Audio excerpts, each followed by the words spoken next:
This is Jason J. Lewis, the voice of Superman on Justice League Action, and you're listening to the Krypton Report. Welcome to a very special Krypton Report. This is part of our summer movie series.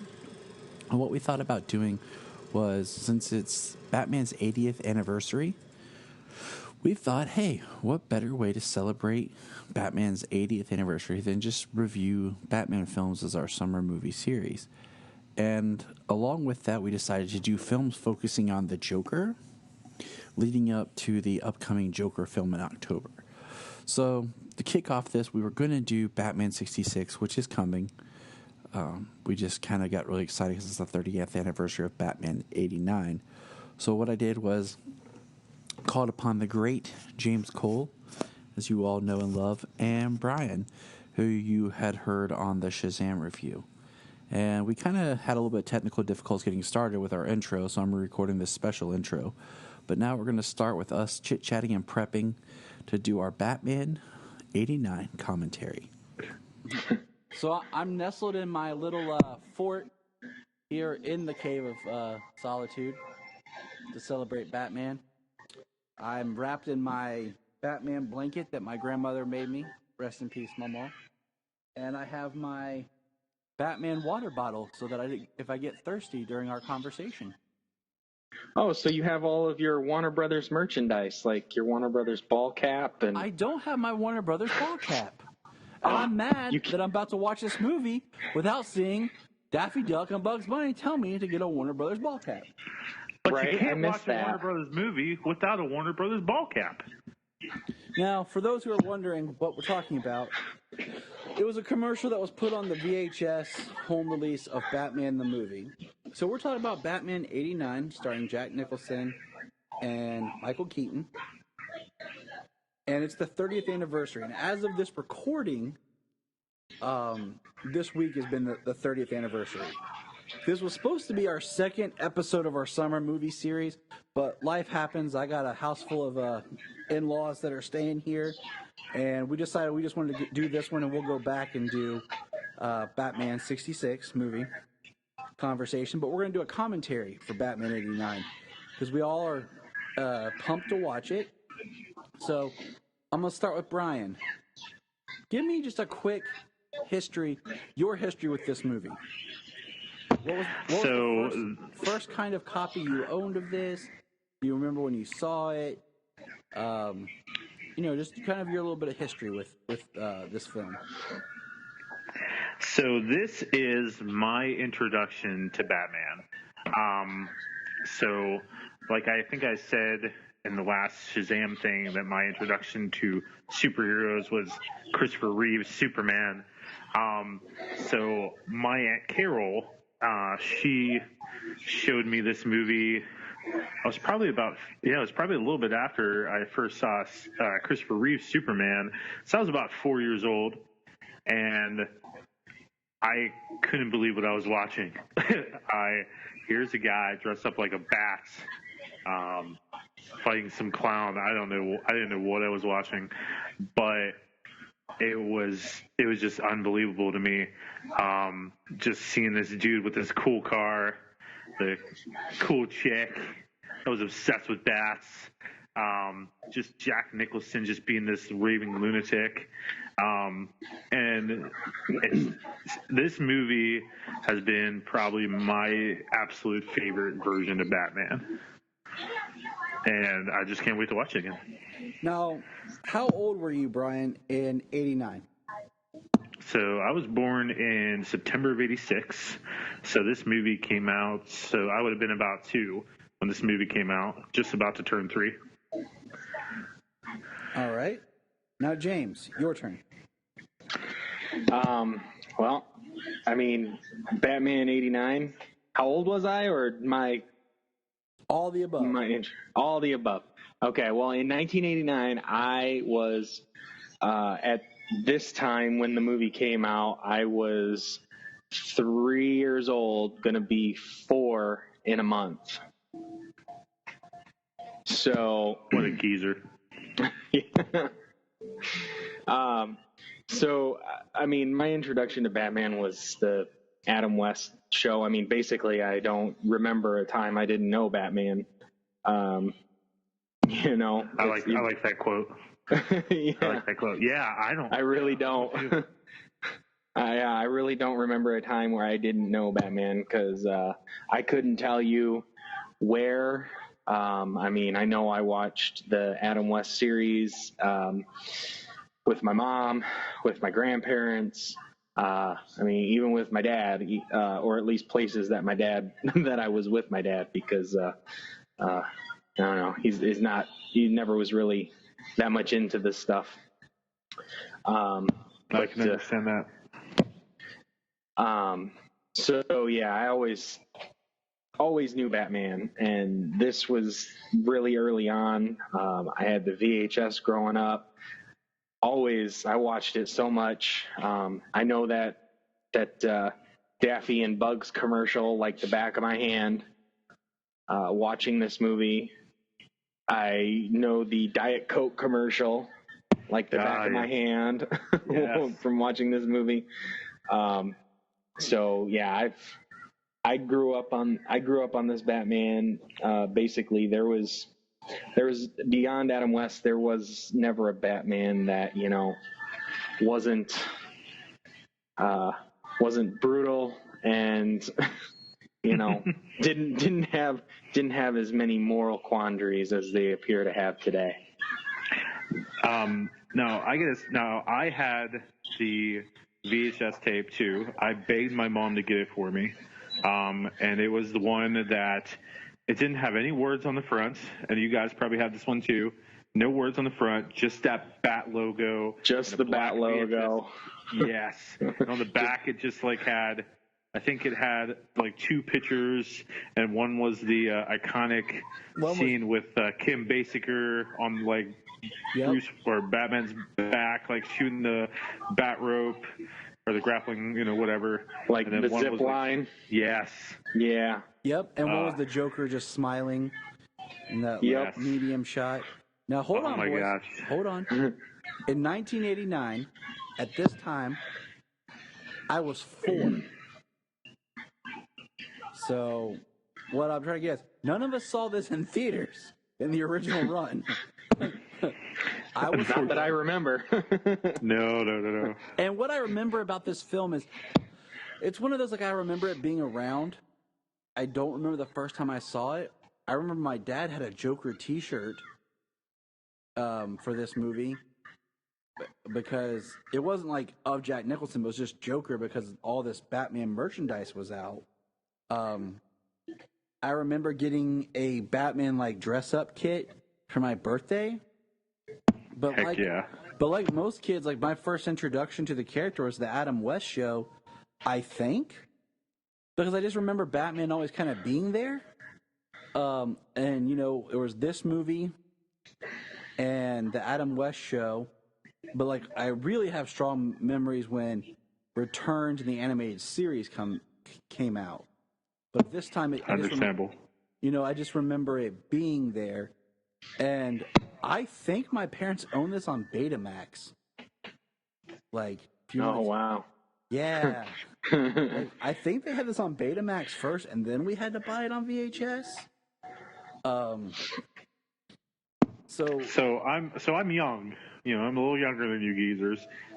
What is Betamax?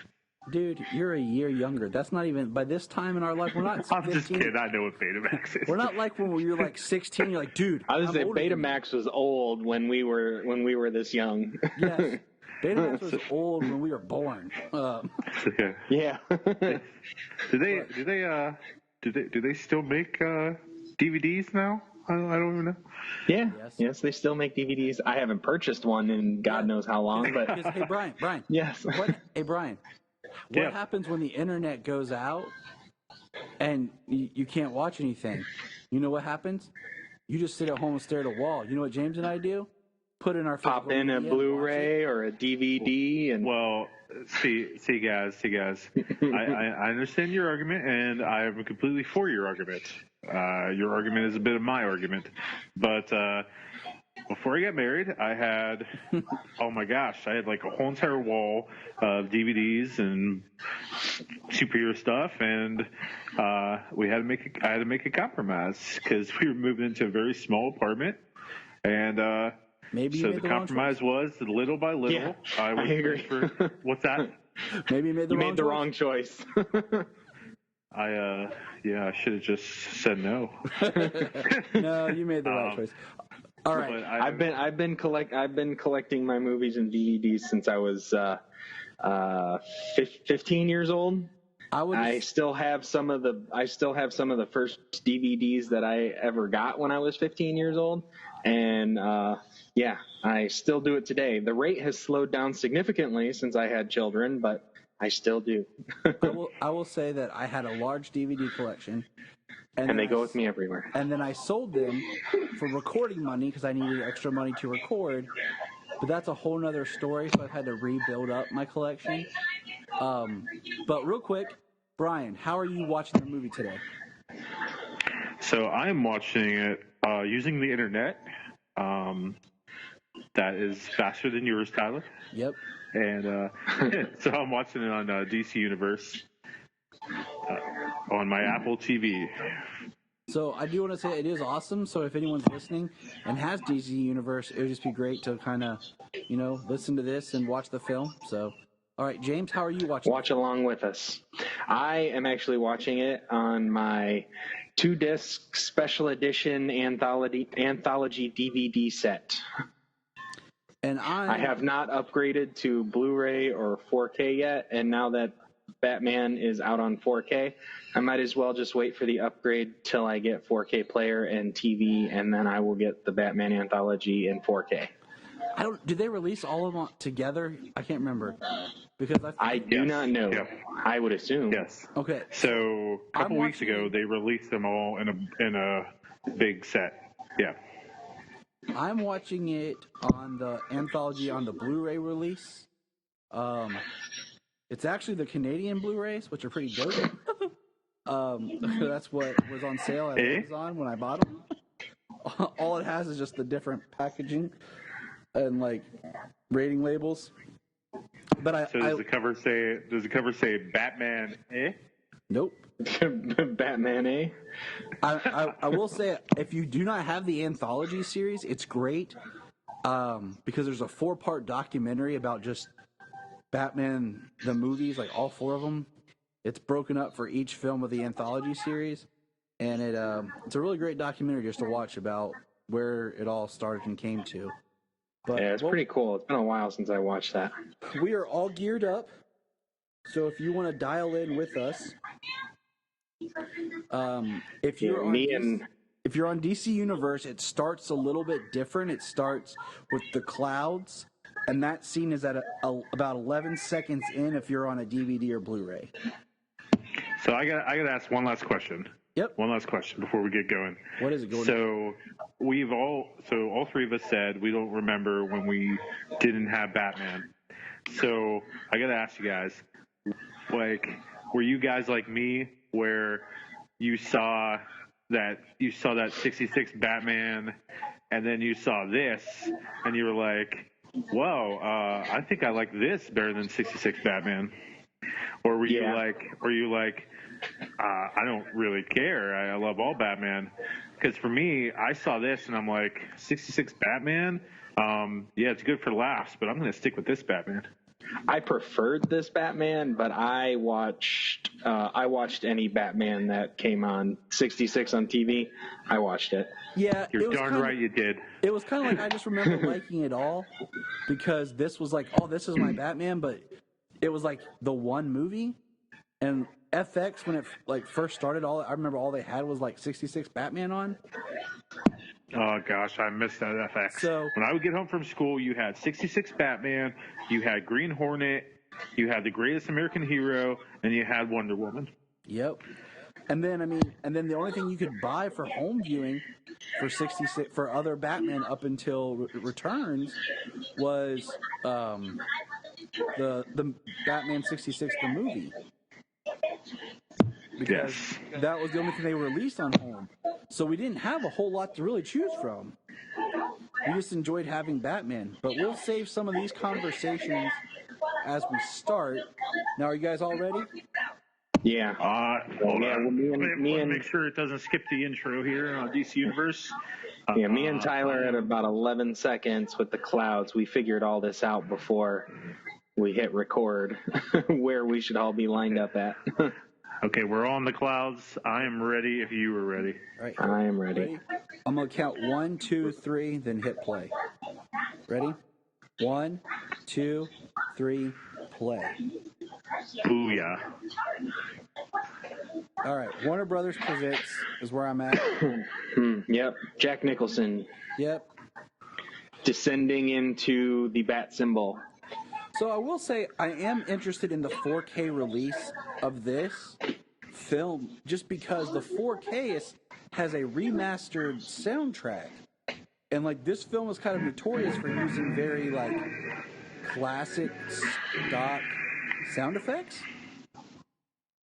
Batman.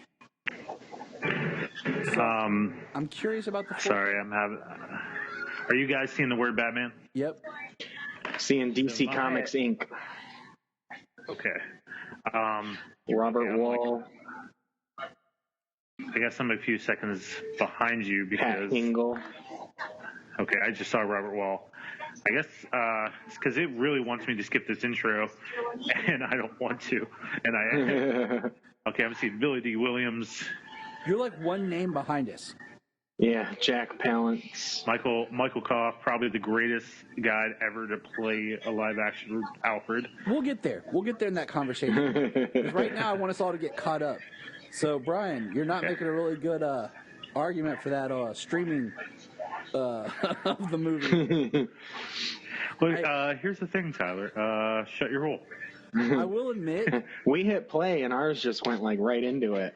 No, well here's the thing. So if I pause it right after I hit play, then when I hit it again, it wants to skip the intro. Gotcha. So I had to like start it. Yeah. Anyway, Roger Pratt, director of photography. We're just picking because we just seen Bob Kane just popped up. Bob Kane, douchebag. But where's Bill Finger's name? Hey, did it? His name wouldn't pop up for like another 20. Yeah, but did it pop up for you, 29 Brian? years? No, it didn't. Or sorry, 27 years. I'm just wondering with the remastered 4K release if it would be reinserted in the credits somewhere. It unfortunately has not. Directed by Tim Burton. Seeing John the full Peters, bat symbol, John Peters. All right, I'm hitting skip intro here. So I am seeing Gotham City. Gotham City. Okay. All right. Now he caught up to us. Thank goodness for that skip intro button. But it's beautiful. I will say this, guys. For the longest time, I did not. There's the Monarch Theater. I did not realize that the music for this was not John Williams. I don't know what it was, but somebody had said it or something, and it kind of just stuck in my mind that I thought it was John Williams for the longest time. Until I could actually read. And then I was like, oh, Danny Elfman. Yeah, Danny Elfman, you know, the guy that did Toy Story. I was like, you got a friend in me. Did anyone else think these were the Waynes first time you saw this? What? I'm trying to think if it was the first, if I thought it was the Waynes. I don't think I thought it was the Waynes because the kid was looking at a map. I feel like But I did realize that it was like, especially once they went down the alley, I did realize that it was like a parallel. Yeah, I remember, I think I thought it was the Waynes. I don't remember. Like, it's one of those things, like, it's so much of just in your conscience and part of you that you don't remember your first experiences with, right? Because you just feel like it was always there. Yeah. Well, but I loved how Tim did this though, because this is it's like Bruce is up on the roof. He's watching the exact same thing that happened to him like 30-some years ago. And that is where we get introduced to Batman. We get introduced to Batman at like almost a redo of the birth of Batman. Right, which the whole the point of his mission was so that it never happened to anyone else. Now, exactly. I did hear this. Okay, real quick. You know this is a drawing of Batman right there? It looks like a drawing. Always has. But what's funny is, so Batman was watching that happen and didn't stop the robbery. He just let it happen and then decided to move on. Yeah, right. What if he would have shot the kid? What if he would have shot the kid?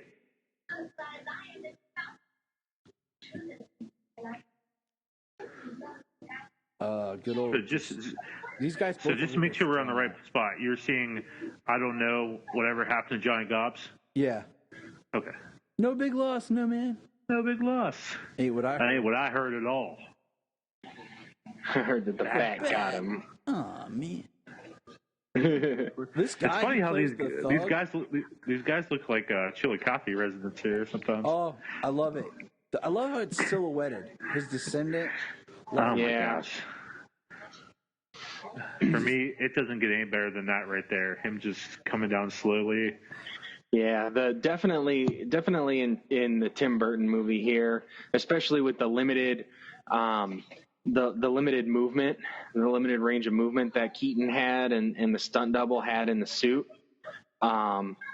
It certainly is about the imagery. There he is. Look at that. Oh my gosh, that's absolutely terrifying. Yeah, the huge silhouette with the big cape and the point from the ears and everything. And just this, I mean, how he just stands up and he's slightly out of focus and just brings the hands up and down and like he really wants you to know he's a bat. Yeah, he wants you to be afraid of him. Then there's the Batarang. Oh my gosh. You know, this ain't no Adam West. He wants you to be afraid of him. He's not just going to beat you up. He wants you to be afraid. Hey man. No. Hey man, let's just drink some orange juice. Let's dance. Here we go. Don't kill me. Don't kill me, man. Tell all your friends about me. What are you? I'm Batman. I do like the ears to this cowl. Yeah. I love the whole suit. Oh yeah, the whole suit is amazing, except for the little extra points on the bat symbol. Thank you. Okay, exactly. So it's like they put the legs. It's like they put the legs in there. So this movie, yeah, but in Batman Returns, they throw it away. They get rid of it. If you think about it, this movie and Batman Begins both have an emblem on their chest that's not the bat emblem that's used in all of its advertising, marketing, and anything else. Nope.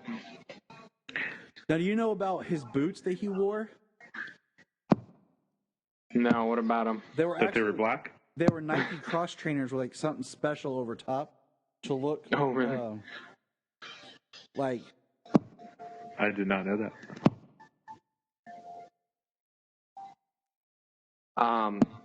So speaking of his suit, I saw that the 30th anniversary was this week. So playing Arkham Knight, I decided to wear the 89 suit while I was playing through the game. I'm proud of you. That is my go-to suit, man. Okay, so here's another question. Keaton has a great Batman voice. Just the way he does Batman and Bruce Wayne. That's because he's from Pittsburgh, and when you're from Pittsburgh, you're perfect, just like me. Oh, okay. What, James? Is Bryan cutting out? I think we lost Bryan. Yeah, I don't hear him anymore. Oh, hey guys, did I lose you? Oh, he is here. Shucks. What is your favorite Batman voice? We're talking just live action here. Throughout anything, we will not comment on animation because that's another conversation for another day. Say Kevin Conroy. No, I would probably have to go with, as a Batman voice, like I would have to go with Keaton. Because definitely Bale goes. I mean, Bale definitely makes it so there's no like voice recognition. Like you couldn't mistake him. Why you want to kill me? Why you want to kill me? But I mean, I do like the modulator that is used in with Ben Affleck's version. Yeah. Because definitely these days you would think with the technology, the money that he has, that a voice modulator would be really easy for him to be able to mask his voice and like there wouldn't be an issue. You know, he could just talk. He could do what he needed to do without going to a point where he's got to like choke and cough and because he's doing that voice. What do you call it? It's also scarier. Yeah. Batman wouldn't be intimidating his first year if he's trying to do a Batman voice and he's trying to scare you. Here's Knox. Because he's hurting his throat. Knox, a character that has no real impact and is not from the comics, with a detective who's not from the comics, who's like a mixture of Bullock and a creeper. That detective like looks Bullock exactly and like my Flass. dad. Yeah. He's like a mixture of Bullock and Flass because he's corrupt. He's dirty, but like Bullock is, you know, he knows what the job is, but he's not dirty per se. Yeah, he's a dirty person, so maybe he should bathe more. Yeah, right. But like Flass, he's definitely dirty, you know. You know what stinks is like Knox is in this, and this is like the only thing I've ever seen Robert Wool in, and he just did like it's one of those things. Burton didn't want to make a sequel, and we got, you know, it's almost like Batman Returns is almost like a different film. Totally different. Absolutely. Gotham looks different. The Bat logo looks different. The Bat suit looks different. Well, that happens in every movie with the symbol. That's just marketing. You got to find a new suit for a new look for a new toy to sell. Yeah, Gotham goes from this industrial-looking city from this movie to more of a gothic-looking city in Batman Returns. Yes. So I love the way Batman Returns looks, though, especially Gotham in the winter. Yes. No matter what, Gotham in the winter, comics, movies, you know, done right. Now, if you did Batman Begins or The Dark Knight or Dark Knight Rises, it's just another city in the winter. But Gotham, like Gotham is like a character, you know. Well, like it's the city. Like the scene in Suicide Squad where he fights Deadshot and it's in winter. I don't want to talk about Suicide Squad. Oh, so you're not going to be on that call? All right. No, Bryan. That's okay with me. I mean, I know I'll be on the call because we'll have to talk about the worst thing that ever happened to the Joker. But oh my gosh! But yes, Batman. The worst. So we got Billy D. Williams was editing, but yeah, Billy D. Yeah, right. Like, I really wish that we could have got a Billy D. Williams Two-Face. Like, can you imagine? Lego Batman. No, I wish he would have been the same. Yeah, I wish Billy D. Williams would have been able to do it in Batman Forever. I just wish they would have brought him into Batman Returns, like, and kept that continuity. I'm almost surprised they had the same Commissioner Gordon, you know, for every film. Yeah, but that Commissioner Gordon, I mean, completely worthless whatsoever. I would say, yeah, it's Pat Hingle and completely worthless. Alfred for the only two that made it all the way through. Then we got a Bob Kane drawing. I'm $20 says Bob Kane never drew that, just his name on it. Oh yeah. Man, if you're ever wondering why we're hating on Bob Kane, there is a book. It's a great read called The $1 Billion Batman. It talks about all the money of everything about Batman, how lucrative it is, and tells all the history of Bob Kane and all the people he screwed over. He even screwed over Siegel and Schuster in a roundabout way. And he sure did. It is it's a very interesting and sad story. I've never read the book. I've only watched the documentary that they have on Hulu. Yes, and if you have Hulu, definitely watch the Bill Finger documentary. That's on there. Now, Vicky Vale. Is it Batman and Bill? Is that what it's called? I think so. It's close. Right. Yeah, that's it. Vicky Vale. Now, I am not sure. Was she in the comics before this, or was she created for this? No. She came much later. I think that I know she's been introduced into the stories, you know, and stuff later, but Why not?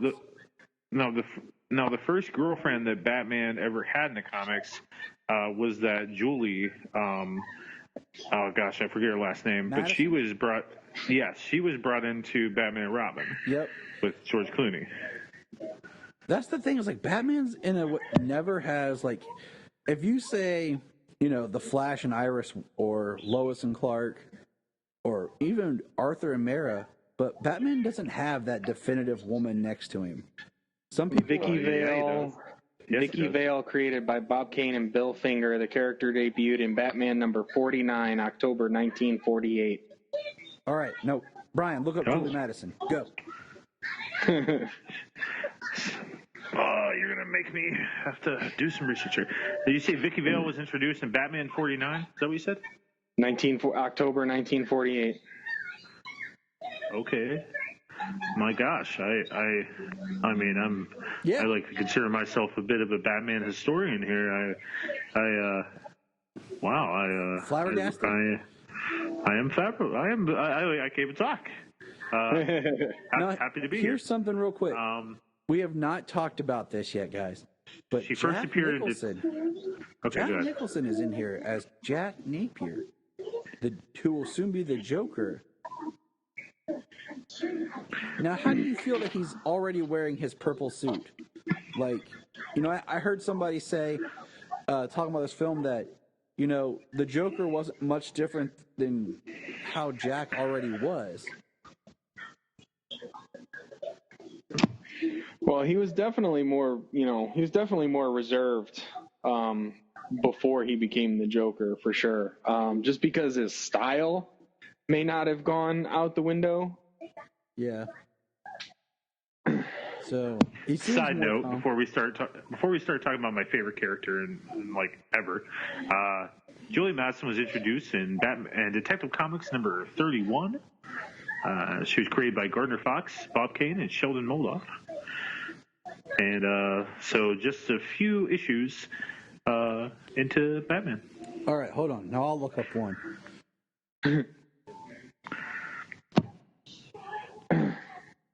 Now, I don't know the actor who plays Boss Grissom. I know the actor. I don't know his name offhand. Yeah. But, you know, that guy is great. Jack Palance? Yes. What's funny is this came first, but I know him more when I think of him from City Slickers, even though that was there. Curly. Okay, so just for film discussion, Chase the Meridian, guy that plays Grissom is Jack Palance. Dr. Chase Meridian was created for Batman Forever. Just since we're talking about like the films and the girlfriends. That one I figured as much. Yeah. And then I would say just for the heck of it, look up Elle Macpherson's character. Well, she's Julie Madison. Batman and Robin. She's Julie Madison. Oh, okay. She was Julie Madison. Yeah. And then one that made it into the Gotham TV series, but never. The film was Silver St. Cloud. Silver, yeah. She premiered in June of '77, so that's comic book. Mm-hmm. But what about Vesper Fairchild? And we all know it's interesting, like in the comics, in the '80s, in the '80s, or at this time, like how a millionaire or a billionaire would be. He's a millionaire, especially by a journalist. I don't think he turns into a billionaire until the '90s, and I don't know if that ever transferred in film until Batman Begins. Wow, that's just inflation. Yeah, it is.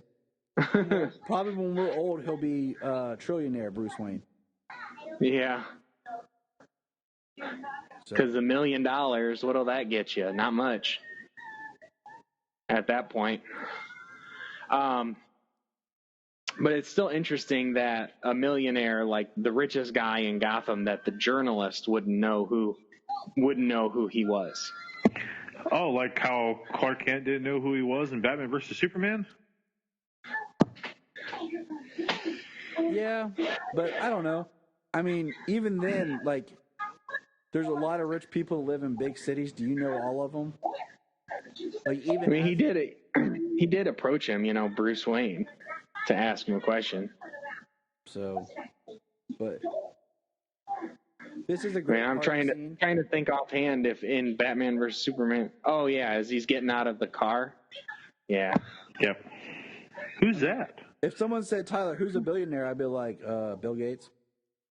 Yeah, I was gonna say unless it was like maybe a couple of people like Elon Musk, Bill Gates, maybe one other billionaire. I mean, if they drove up and got out of the car, I wouldn't know who they were. All I gotta say is, and that's in an era of social media.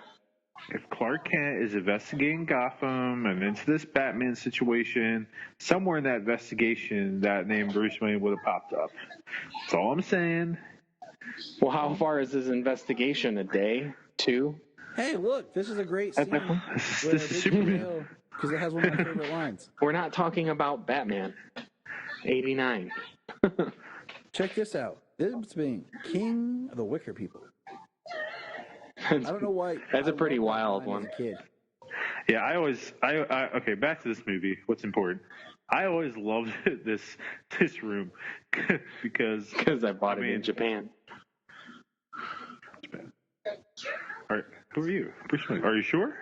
Here's my thing with Michael Keaton, okay, as Bruce Wayne and Batman. Well, we'll say Bruce Wayne.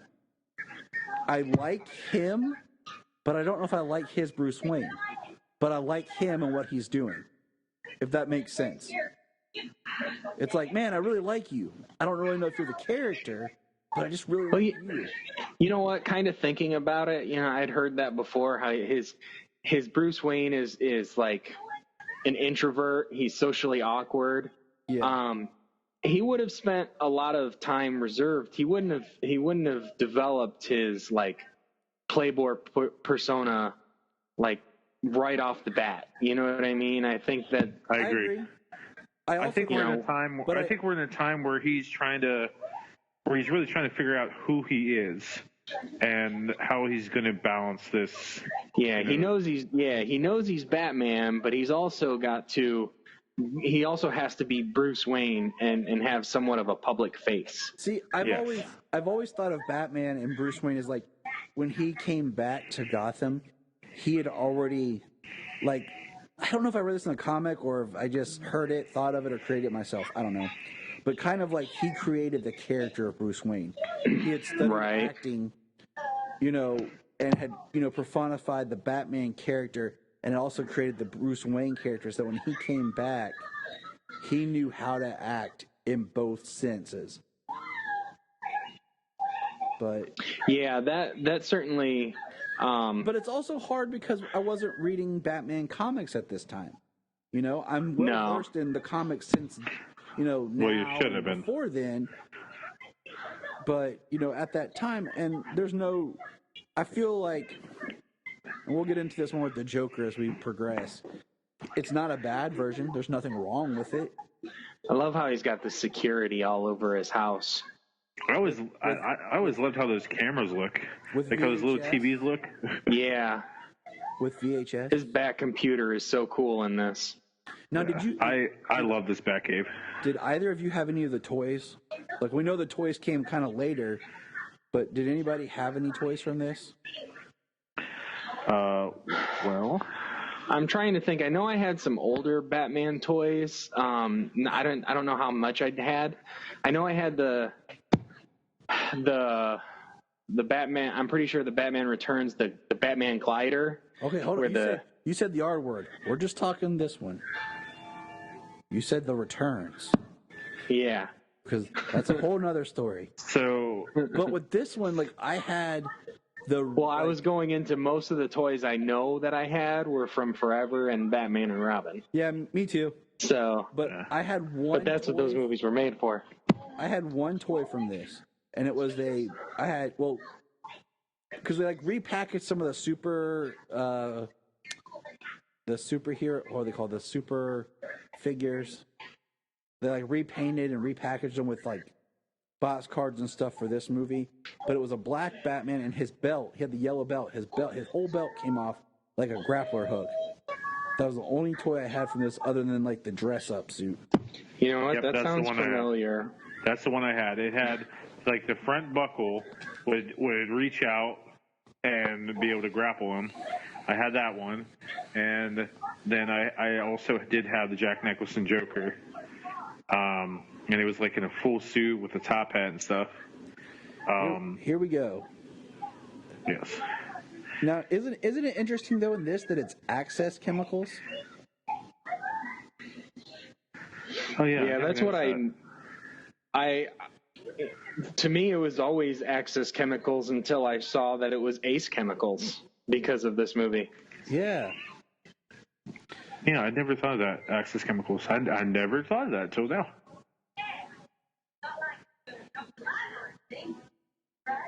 Now, this is like the most BA that Commissioner Gordon ever is. Now, this is, true origin of the Joker, criminal person, falling into chemicals. But, in this, we got the Jack Napier name, and I will say right now, this is a perfect example of those sound effects that I was talking about earlier. Very old school stock footage sound effects.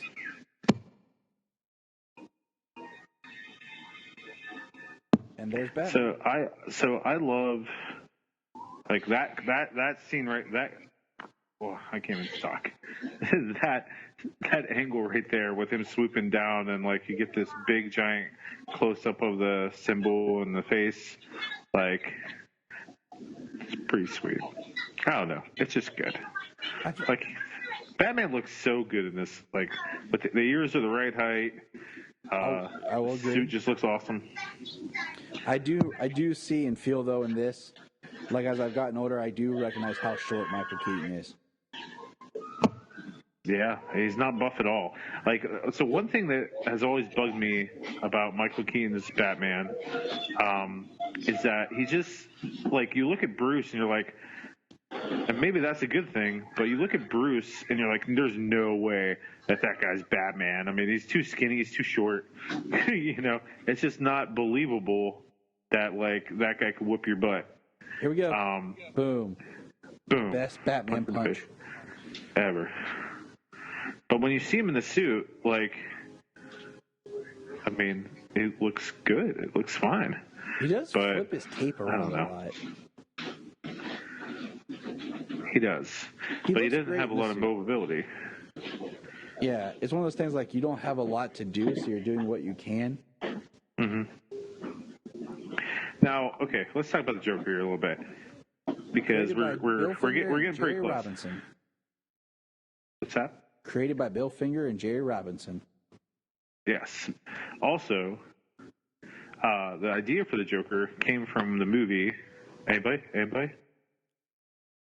The Man Who Laughs. Starring Adrian... Conrad Veidt. Yes. Conrad Veidt. My bad. Based on a novel by Victor Hugo. The novel is extremely sad and depressing. So is the film. Oh, gosh, it is. I mean, what's crazy is the Joker really was a dark character when he first started in those early stories. He was, I mean, yeah, the first story.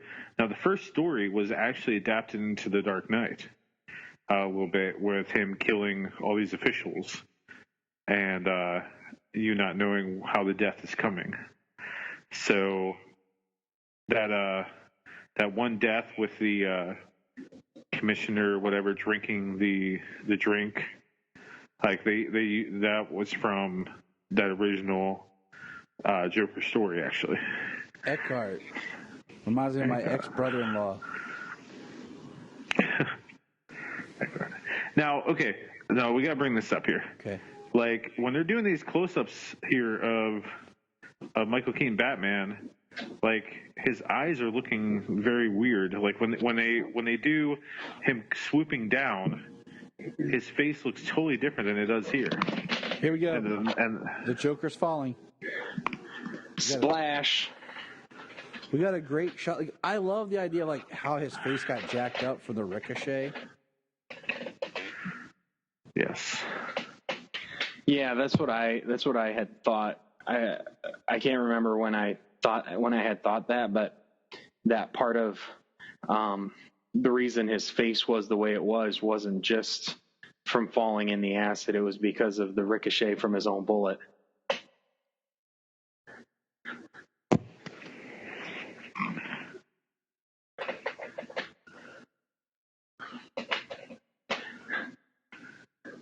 Access.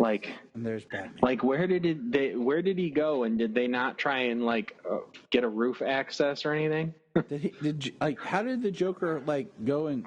That's a straight up glove out of the hand from the Killing Joke. Now the Killing Joke had been printed at the time of this and was an inspiration. And I would like to think that it's without a doubt this movie would not have happened or been made if it wasn't for Frank Miller's The Dark Knight Returns and The Killing Joke by Alan Moore. I don't think it would have happened. Not at all.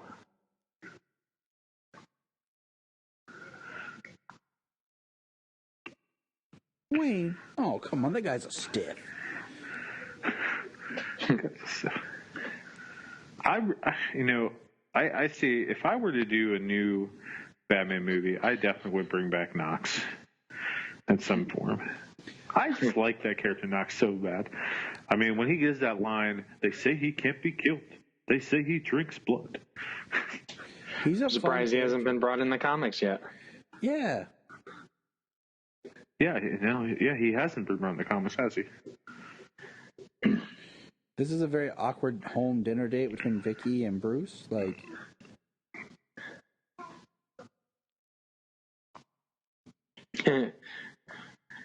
When you have to get up and walk the salt across the table, across the room.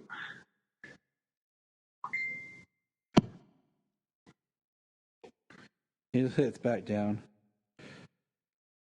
Now, I do like that. I feel like the house, just the mansion, we get a little bit more of it. I love this line. Yo, yeah. You know what? I don't think I've ever been in this room. Yeah. And he delivers it too well. You believe him. You think he kind of gives it off like it's a joke at the very end, but. So why do you think that they ate in this room? I think what do you think that he was trying to do? He was trying to impress her, or he was trying to remain guarded, he didn't know what she was like? All right, here's our first really good Alfred scene.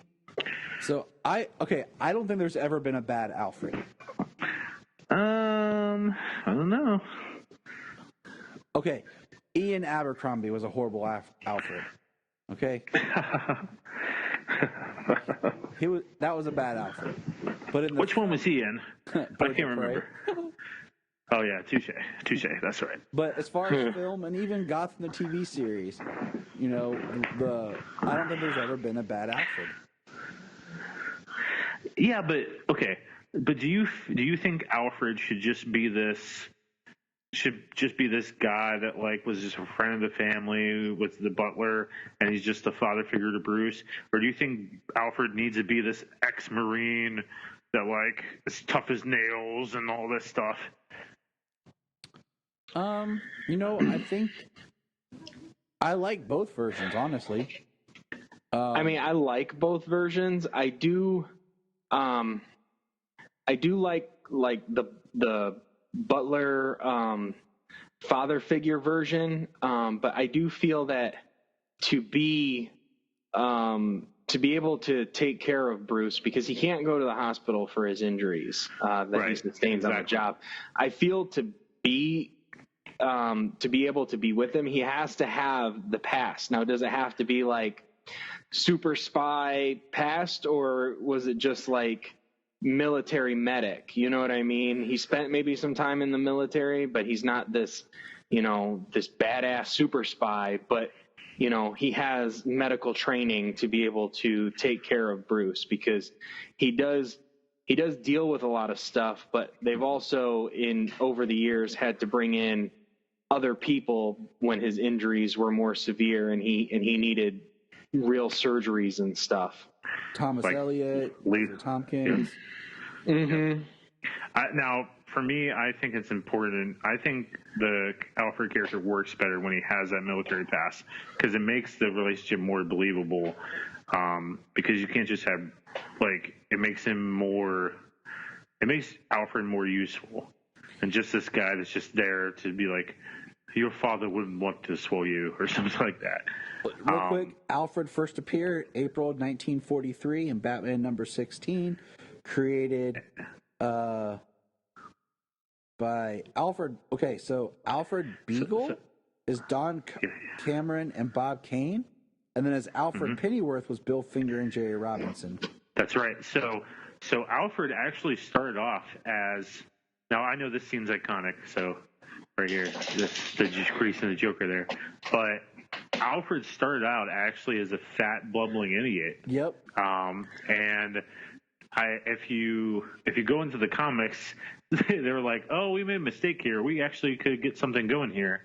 And what they do is they have Alfred, the fat idiot, go on vacation. And then he comes back and he's like, oh, yeah, I lost weight on vacation. And here I am. And he actually helps him solve a crime. And it was like a mystery of who's helped him solve the crime. So just some Alfred history there for you. I like, because of Bruce Wayne's broken psyche and how he has to be able to be Batman, I think Alfred having the military past and seeing the darkness of what life can do to you really helps, as well as, where Alfred tried to change and be, a servant, a butler, that was his family, really plays into that.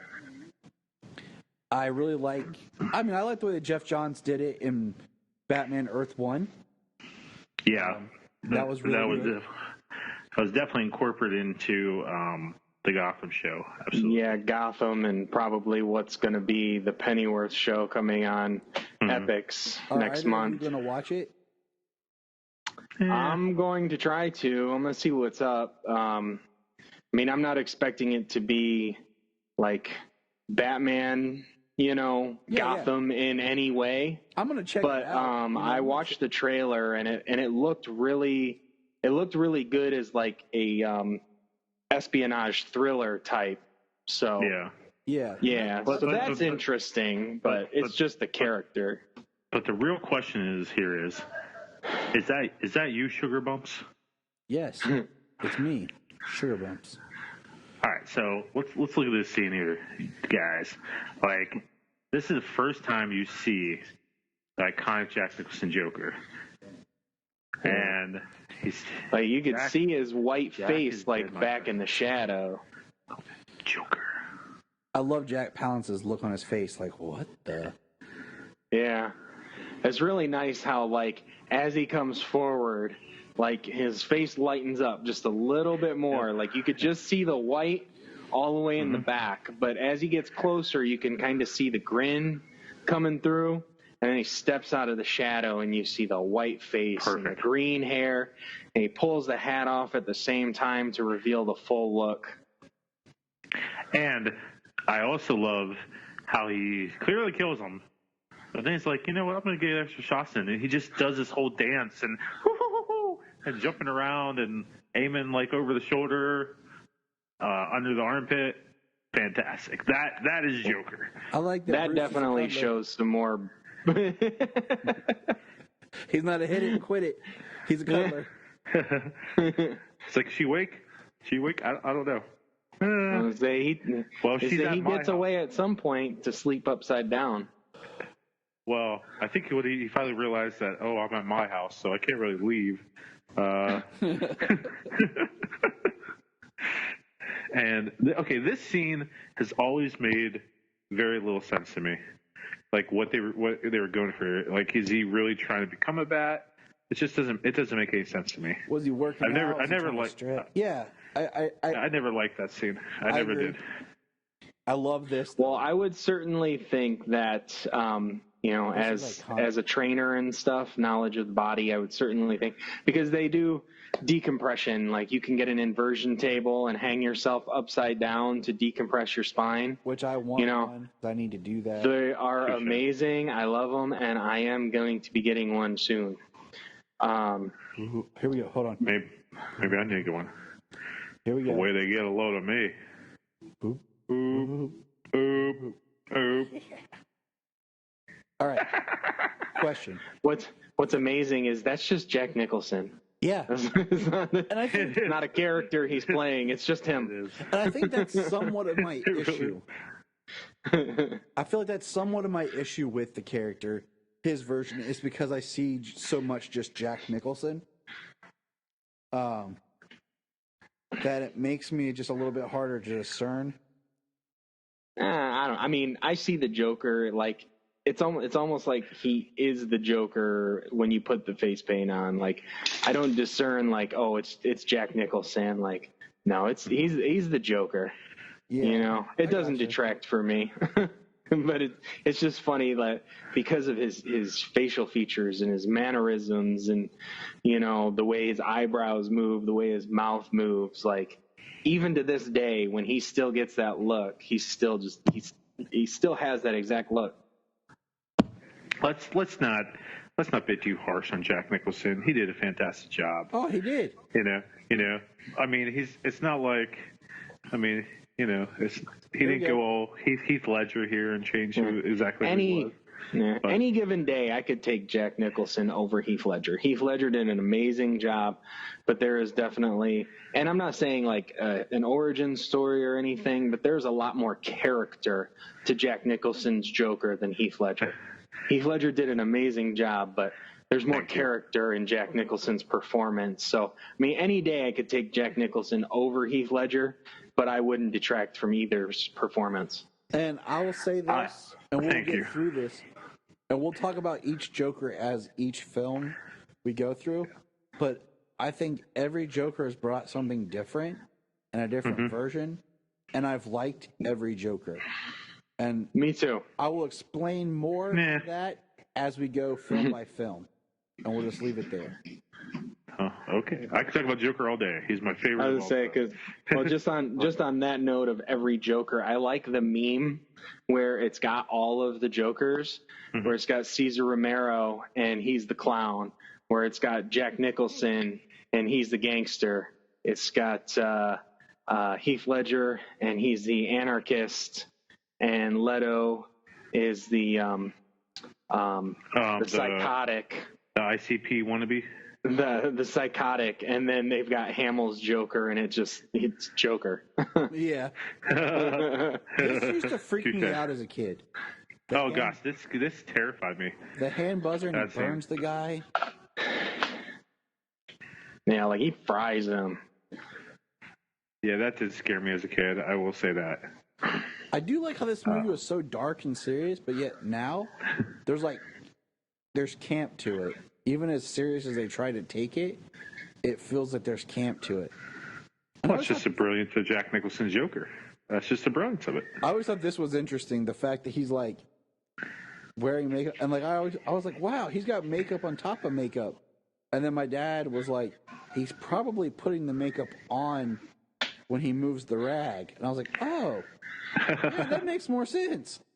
Well, to find out, they actually developed the white makeup to stay and the makeup to go over top of it, so that when he wiped away the makeup over top, it would reveal the white makeup underneath. So he's actually wearing makeup on top of makeup. Dope. Bob the Goon. Now, why do you feel that feeling up his arms? So you're my number one guy. Like, he takes Grissom's number one guy to the extreme right there. Well, see, I always like to think that, with everything else, the Joker's mind was also affected by the chemicals. So just not only his psychotic, of course it was, but the chemicals themselves. And looking at it from just this film, just where he's going with the Joker. and talking to this corpse. It's creepy. Yeah. Yeah, I mean, going back to the corpse in here, him burning him, that was always creepy, but definitely I think the part that creeped me out the most, that like gave me chills, was when he takes the feather in a little bit. Yep. That part gave me the most. I was like, oh my God. So who's your favorite Alfred? Bryan, go. My favorite version of Alfred ever, or my favorite live action? Favorite live action. All this is about live action. Definitely Michael Goff and all the Batman movies. Definitely my favorite live action. He has that old father look. He has these little quips here and there. He generally cares for Bruce Wayne, like you can see that. Yeah. He has to be my favorite. Now I know he doesn't have that medical stuff or that toughness like in Gotham's Alfred or Michael Caine's little wit there. I mean, Michael Caine does a fantastic job in the Dark Knight trilogy, but I don't know, and it's probably that nostalgia, that kid stuff. This being my first time seeing Alfred. I don't know. I just like them. And when you see the same characters, Alfred, go through all these movies, and then, like Brendan Lowe said, nostalgia is a hell of a drug. Yeah, sure is. And and growing up with that Alfred and live action, and then in Batman and Robin, like maybe one of the only decent story, probably the only decent story part of Batman and Robin, when Alfred's sick and Bruce thinks he's going to lose him. I do like that. I do like that they tried to do that type of a story in Batman and Robin to give Alfred something else to do. Yeah. I mean, I didn't like that they made Batgirl as... What's that? Well, my favorite live action I'd probably have to go to Michael Goff. Spent the most time with him. I mean, it would have been nice to see him do more. I mean, you see him involved with the suits and the computer in the later movies, Forever and Batman and Robin. Involved, but still not really doing anything. So his character has a hand in everything that's going on. I mean, and unfortunately, Jeremy Irons hasn't had enough time, because I love Jeremy Irons. He's great. I love Jeremy Irons because I feel like at that I watch everything with Jeremy Irons. And Bruce would have a unique relationship of being like Father Lee, but also being a partner, because I always looked at Alfred as a father figure, but he's more, partner to Bruce and more of, in the mission than he gets credit for. And I feel like I don't see Michael Goff doing a lot of that type of stuff as helping. Yeah. I'd say if we got more time with Jeremy Irons, it would be Jeremy Irons, because he's definitely more hands-on. He's, helpful in the mission. I mean, if we even look at Detective Comics 1000, that story written by Paul Dini with the guy with the henchman who has joined every person's group and was always dumb. Even Alfred was one of them. Was dressed up as the character once. So, he's involved in missions and stuff. I mean, if we had more time, I'd go with Jeremy Irons because of those reasons. But I mean, top three would be Michael Goff, Jeremy Irons, and Michael Caine. Yeah, that would be my top three in that order as well. Yeah, and they're both they're all three actually really close. They all have their own strengths in those. Like I said, they all are able to bring out different facets of the character, thus making them all as equal of a character. Like I said, there's a difference between doing the character right and then your personal preference.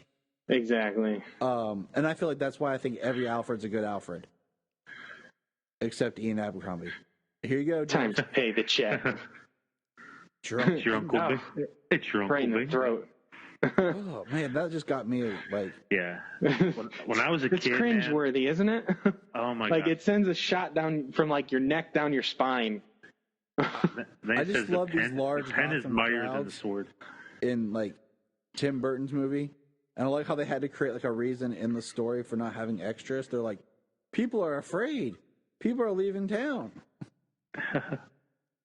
That'll explain why there's nobody in this big city. Why it looks so small. I like how Bruce is just like,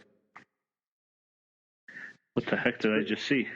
Yeah, it's pretty cool. Like face to face, like he was face to face with Jack Napier earlier, and then he's face to face with the Joker now. But it's just the mask. Like Jack Napier has no interest, doesn't know that he's Batman, but he recognizes him. Here, that's my shoes.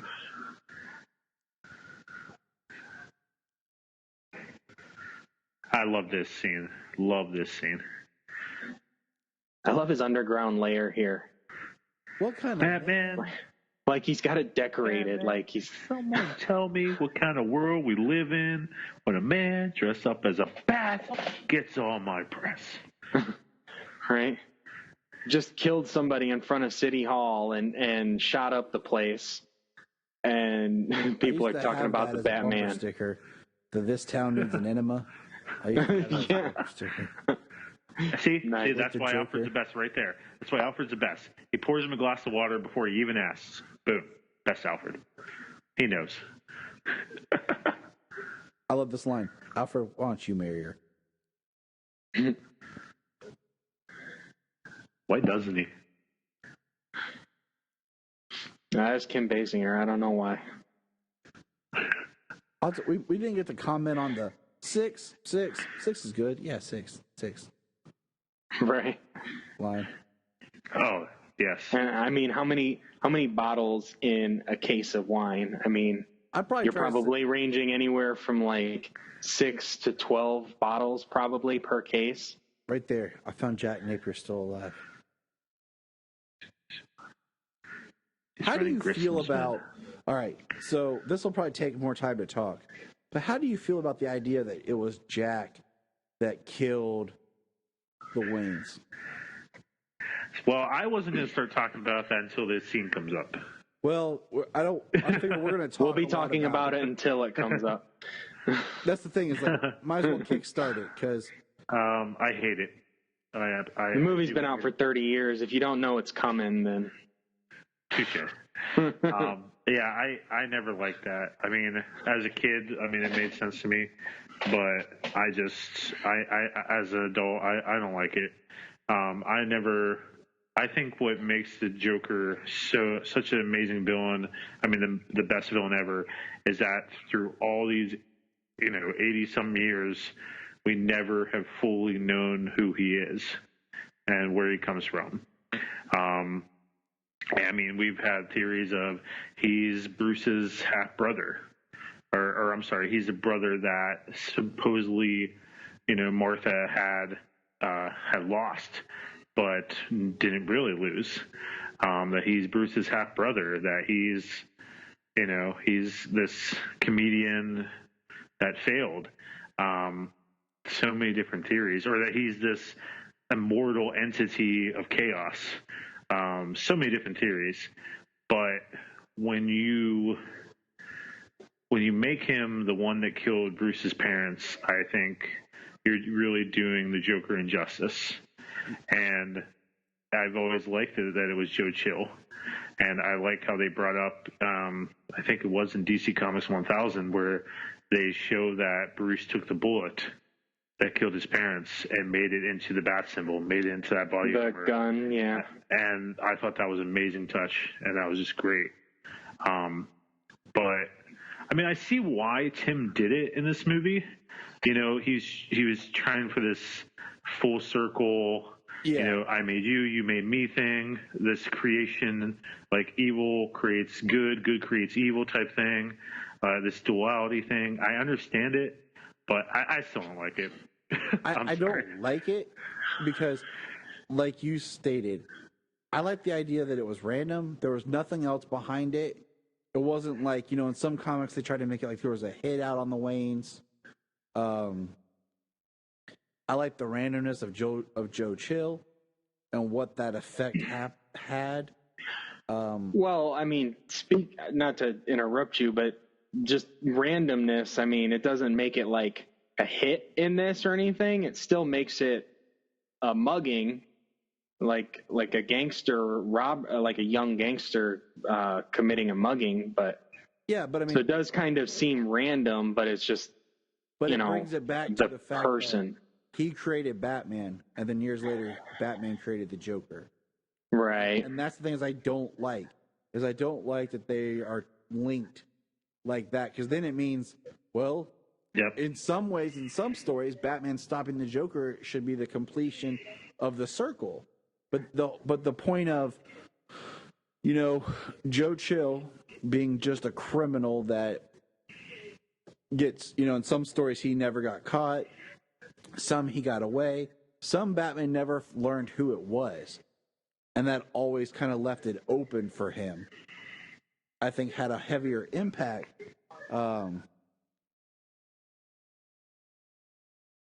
And so I don't know, but I don't know. I wasn't a huge fan of the idea that it was Jack Napier that killed the Waynes. This part always creeped me out too. The lady laughing to her death. Yeah, the face. And then this is great, the Joker interrupting the station. And I mean, I liked one thing I loved in the Killing Joke, the story and everything, is it gives you this whole origin about who the Joker is, what the Joker is. But then there's the line about that's one way he remembers it. So even then, it's not a true origin, and it still leaves it open to mystery. Yeah, I do love the line of if I'm going to have an origin story, I prefer it to be multiple choice. So I think that's always fun to toy with because it makes the Joker scarier. Because once you know who it is, it's like you see the person and not the entity. Well, I think it was just a few years ago that it was like Justice League 50 of the new 52. Oh, don't even get me started. And don't make me mad, Bryan. Oh my gosh, did that make me so mad? I mean, so I was so behind on the 52. And now 3 years later, still nothing. Exactly. Three. Exactly. 3 years. Exactly. 3 years, James. 3. I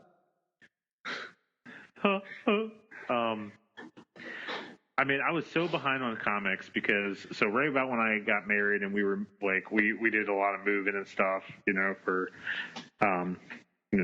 marriage. So I was catching up on the 52 and I was doing really good in it, following everything. And then I got married and we just got so busy all the time. So then I heard about that issue coming in and I was like, you're telling me that we're going to find out who the Joker is. And I, of course, being the big Joker fan, had to get that issue. And that's all we got. And then, like him sitting on the chair, this is the scariest scene ever. I know. TV personalities without their makeup on. Yeah, I mean, come on. It's the same thing with Doomsday Clock. And I won't even get started because that's a rabbit hole. But they tease something, and then here we are 3 years later, and it's not done. But yeah, man, that woman is scary. Oh, my gosh, that woman. Ugh. Yeah, I know, right? Is that my mother-in-law? Oh, good God. Good. I don't know. She doesn't look quite as bad as mine. I don't know. I haven't seen yours. Ex-mother-in-law. But I mean, back to the origin. I mean, it works for the movie. It's it's controversial. I do prefer the Joe Chill aspect, and I kind of prefer it. I kind of prefer it him not finding out who it was until years and years later. Yes, because it gives him that crime isn't faceless. It's everybody out there who does bad. Oh, that always creeped me out too. Alicia in the mask. Yeah. Yeah. Why? Yeah. Why? Like, what was the whole idea of Alicia in the mask? Like, what were they like? Was that supposed to be a precursor for him with the gas and like making everybody, go crazy? And I never really got what they were trying to get with that. I agree with you. Why he even did it? Oh, yeah. Basically, the only thing is like headcanon is that it was his early attempts at what he does create as the chemicals that would change people, would make them laugh, would make them grin, that would kill them the way it does. That she's like, I don't know, an experiment to that fact. Because he says, he's an artist. Yeah, I never really liked it because I always thought it was just awkward and it didn't give us enough explanation or why all of a sudden he's all about her and that's what caused Grissom to betray him and then he just dumps her for Vicky. Yeah, I don't know. I mean, well, the Joker's going to do things on the fly, like. True. True. Like and maybe it's part of shedding the Jack identity and embracing the Joker. Yeah, part of the thing about this movie, is the couple of things. He's the gangster. He's this artist, quote unquote, and then his obsession with Batman and Vicky Vale. It's kind of like. It's kind of like random how much he just picks and chooses, or how much he obsesses about different things at different times. What would you have done if you were Vicky? Like you're seeing everyone die and you have the gas mask, and then it just stops. What would you do? I would take my gas mask off. And I'd either run or I'd take my mask off and fake dead. I would have ran. Like, oh, there's gas. People are dying. I have a gas mask. Yeah. I'm going gas mask over my face and let me get out of here. All right. So maybe. Oh, good. What are your feelings on pop music, like this Prince music right here? Like, there are only two Prince songs that I like: this song and the Trust song. That's it. I have never liked Prince. I will never like Prince. And I probably only like those two songs because the Joker's involved, and I love the Joker. I grew up listening to Prince, so him being on this being on this soundtrack, having the songs he does, and it's all good for me. I grew up listening to Prince, so. You poor kid. My I don't like pop music being in my films like this. Thank you. Because I feel like as soon as you do, it now dates the movie. Like so many of these films try to give a timeless or a classic feel. That's why I like classically styled scores. But as soon as you do like technology and like pop music, like when you focus so much on that, it dates it. And now I say basically beyond the music and that boombox, nothing else dates this movie. Right. They don't even Wait. I kind of like this one, Bob. Even with the VHS cameras and stuff, I feel like they don't focus on it and fixate enough to make it dated. But yeah, like because the way the clothing is done and stuff, I like because it has this Art Deco, different time throwback style. But yeah, as soon as they like with the Prince music. So you feel that the fact that this came out in '89. Wish they would have had that. I wish I had that lighter. Me too. You go through butane real fast. Yep. Probably need something a little stronger. Crap. But do you feel like this movie wouldn't be Batman '89 if it didn't have the Prince music? The Prince music makes it Batman '89, not the fact that it came out in '89. I don't know because it's only until recently we started calling it Batman '89 because the first one's Batman the movie. Yeah. You know, and then this was Batman. And then Batman Returns and so on. And now we've kind of just like started throwing out Batman 89. It's like if somebody were to say Batman and they were talking about a movie, I'd automatically go to this one. They wouldn't have to differentiate Precisely. Batman 89. This is the only Batman movie. It's the only movie titled Batman. Which is interesting if you think Like, about there's not even a movie titled Superman. Right. That's where I was going. You know, we have Superman, the movie.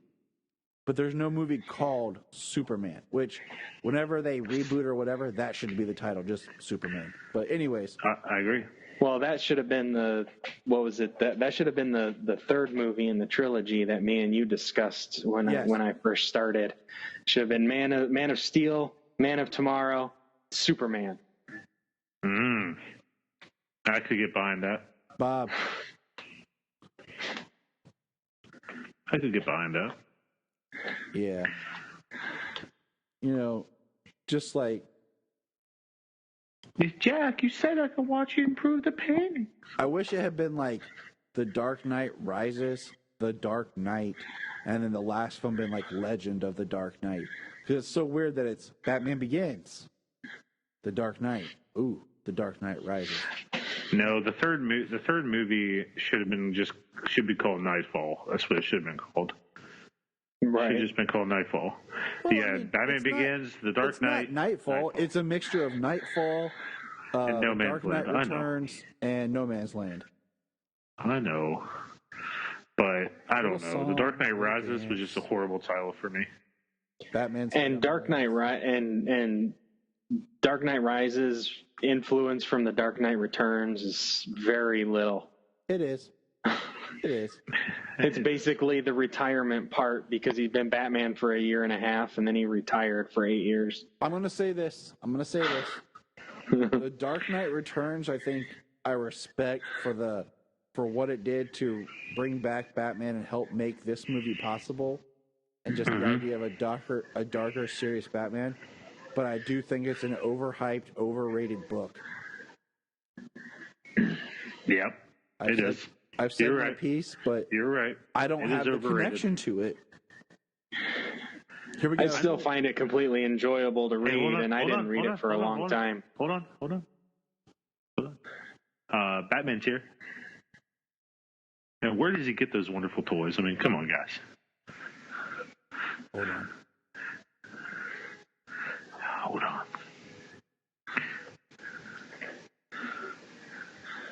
And I like that she threw water in his face.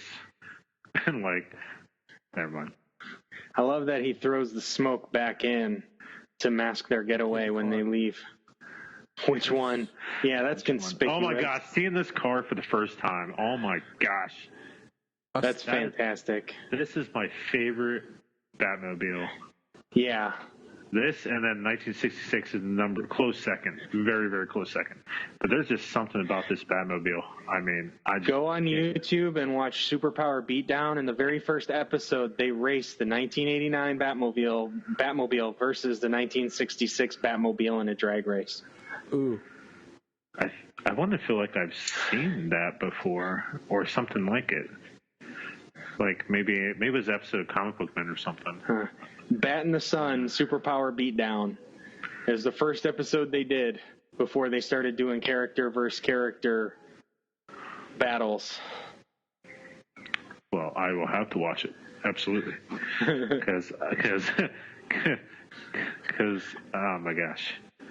I don't know. It's just That Batmobile is so cool. It's so low to the ground, like you couldn't hit nothing. You couldn't go over like a speed bump. That's true.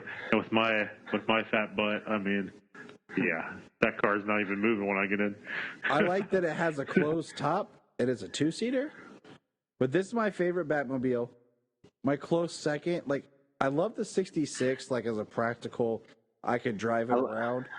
But I love how they get in over the It's top. based on a Lincoln Futura. That's what the 66 Batmobile is, a Lincoln Futura. I mean, it's an actual car. This car is not an actual car. It was just made for this. Kind of somewhat based off a Corvette.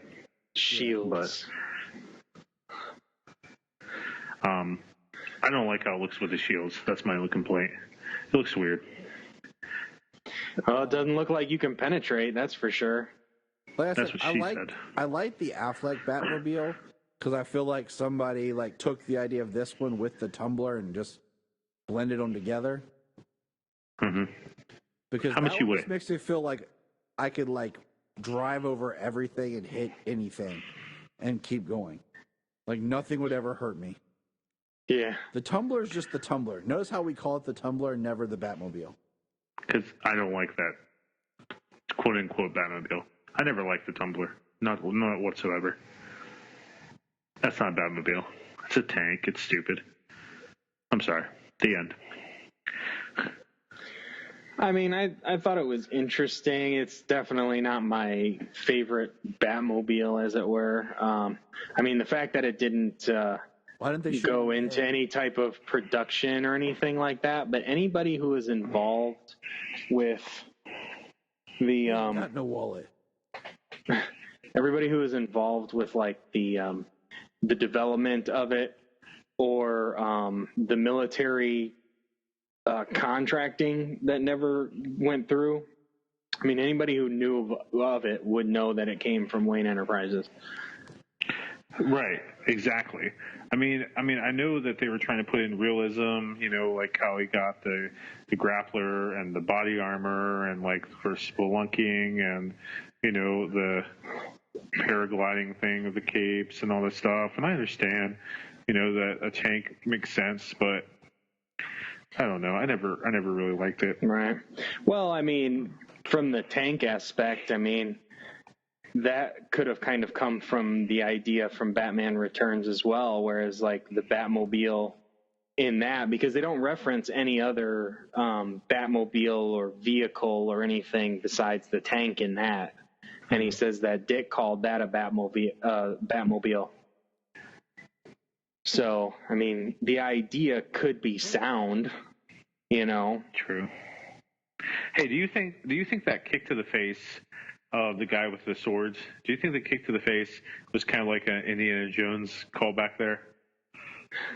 Like where where he just shot the guy? Yes. I mean, it could be. It definitely could be. I mean, I wouldn't say that it's indie or Batman specific, a one hit and drop somebody, but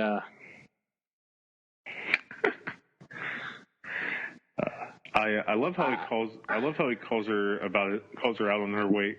Yeah. You weigh a lot more than 108, you fat fatty. Well, he's not fat shaming. I mean, he just, he asked her and she said 108, I think.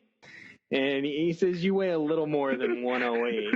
I always want Jim Carrey to come out of the corner and be like, 108? Yeah, in your bra. Right? Well, it's not, what's her name? Jennifer Tilly? Jennifer Tilly, yeah. Yeah. Yeah, touche. But yeah. still. She definitely doesn't have the curves of Jennifer Tilly. No. No. Oh, there. Yeah. So, I mean, catch me daydreaming. Anyways. Yeah. Settle down there, buddy. Yeah. The grappling line, the winch would only have, a weight capacity. And I mean, what would you say the weight capacity is? What, like maybe 350, 300? Yeah, I was going to say maybe about 350. The line is probably weighted for like double that, at least 600 pounds, I would say. Steel cable, probably Sure. weighted for at least double that. But the torque on the winch to draw them, yeah, it's probably rated for around 350. And if you think that Michael Keaton, Batman is supposed to weigh 205, around, right? Yeah, at least 205. I think he's been up to maybe 225 Mm-hmm. in other variations. because, you know, he's highly acrobatic, but he also has an immense amount of power behind his movements and his strikes. Okay, real quick. I'm sorry to cut you. No. So this Batcave, man, I love this Batcave, but I gotta say, how the heck, like, do we assume that something comes up and lifts the Batmobile and turns it around for him? Yeah. Like, I guess we gotta assume that. Yes. Yeah. Yeah, this cave looks awesome though. It's a full-on cave, but it's also been adapted for his means. Where you don't get that until Dark Knight Rises, and it's still very little. I will always love the 66 Batcave, but that's for another story. Where everything's labeled the bat, this or that. Bat computer. I always love the two poles, going down the poles. I mean, how many of us as a kid? Yeah. Oh, yeah.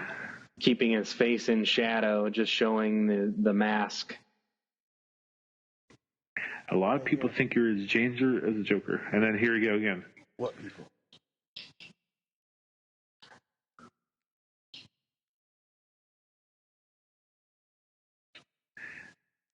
See, once again, the face, like, I guess they're trying to say that, I guess it's showing that there's different cowls that they use.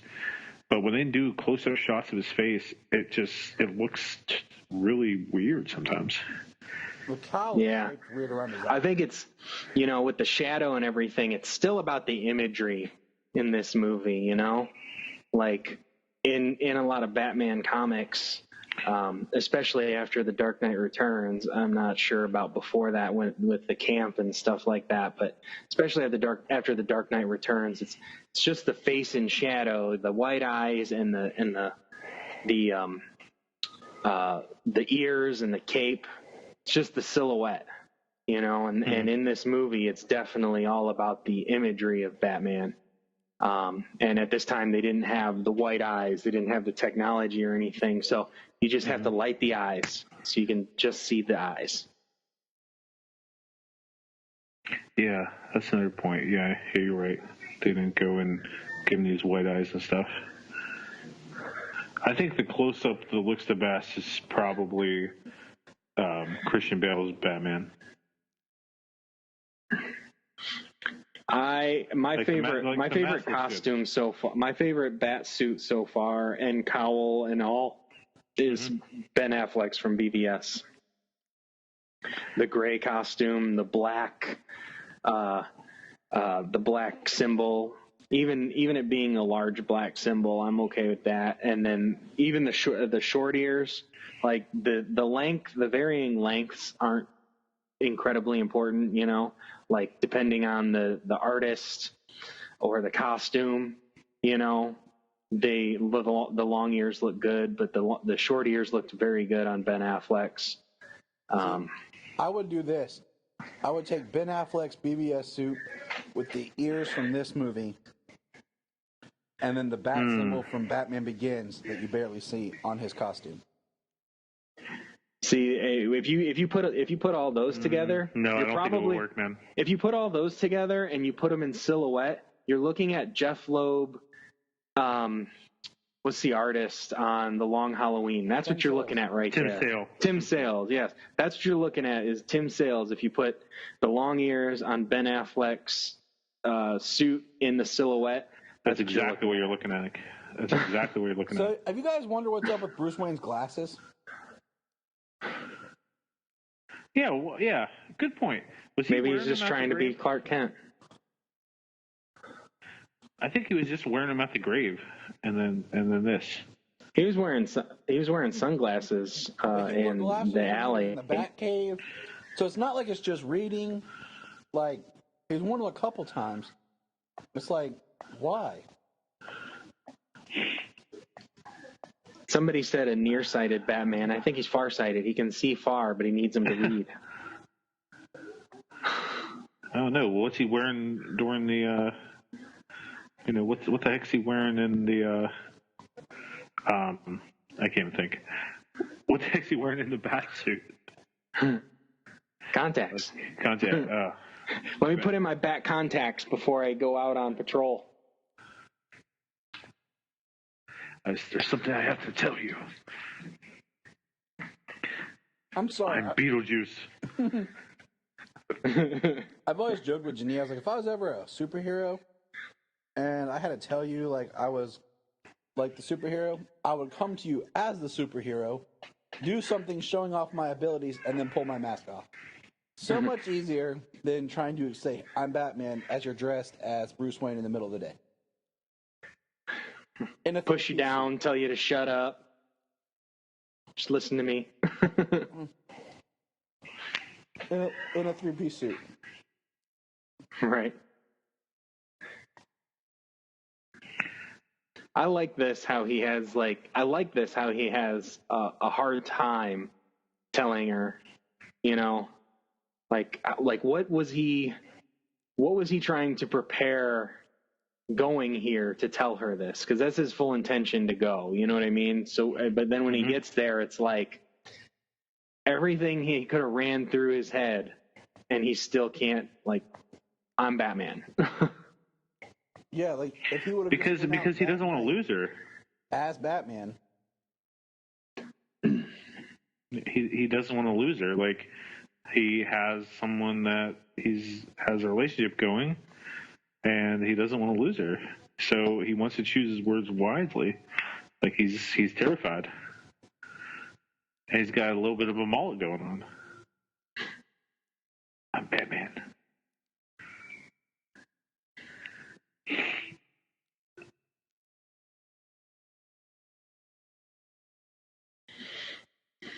Now, I love how that's a nice green silk shirt, though.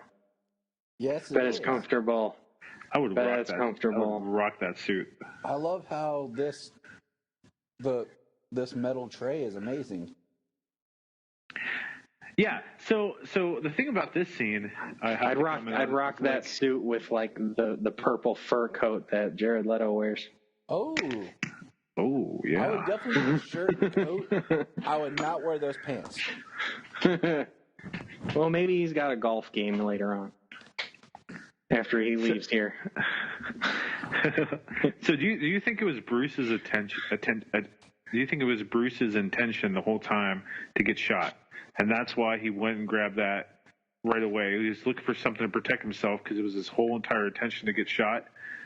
Maybe. And like, so maybe he thought that Jack knew who he was, and he's like, maybe I'm going to have him shoot me so that he thinks I'm dead. Well, I don't know what he was really thinking here. Well, certainly if a psychotic comes in, you know, to, like, court your girl. Because if he forces him to shoot him, then that gets him out of there. Instead of saying, like, being roughed up by the thugs or anything like that, he can quickly... This is cool. I know who you are. It's a cool line. Let me tell you about this guy I know, Jack. Kind of interesting. He says, I know who you are, then tells this story. Like, I like him already. you know the problem? I love those Joker gang jackets, man. I want one. I like how he's all about labeling. Like, you know, marketing, branding. He's like, Joker car, Joker logo on the jackets. Mm-hmm. Love it. There's 2 feet in front of him. Now, Bryan, just remember, you can't make an omelet without breaking some eggs. Well, sure you can if you use, like, box eggs. Well, they're already broken. Never mind. You want to get nuts? Come on, let's get nuts. That's He went Beetlejuice. full Right there. Beetlejuice, yeah. Full Beetlejuice there. Here we go. Here's the line. You ever dance with the devil in the pale moonlight? See, now, you know, some people might have an issue with him getting shot and that tray actually stopping the bullet or not. Yep. I mean, it's a silver tray, but that's also a very small caliber bullet. Oh yeah. That is a tiny gun. Well, So would it kill him without that? Yes, but anything in the way with some sort of metal plating or some sort of armor, I mean, a book might stop that thing. Well, we know that the Joker has small guns that prove to be very powerful. He does. Yeah, he does. I mean, he could have shot him with a flag that says "bang." And then be like, that would have been. Oh, could he have please done it and then did it like in the Joker Returns? Exactly. Like bang, and then it comes out. Yeah, from Batman Beyond: Return of the Joker. He shoots it, and the flag comes out, and then he gets an evil look on his face, and then shoots it again, and it actually projectile and shoots the guy, kills him dead. My gosh, I haven't seen Return of the Joker in forever. The dead flowers. Hey. And Jack had so many good one-liners in this movie, you know, like way to get a load of me, you know, mirror, whatever. But never rub another man's rhubarb. Love it. I'm gonna have to start using that when somebody does or uses something of mine. Oh, I use it all the time.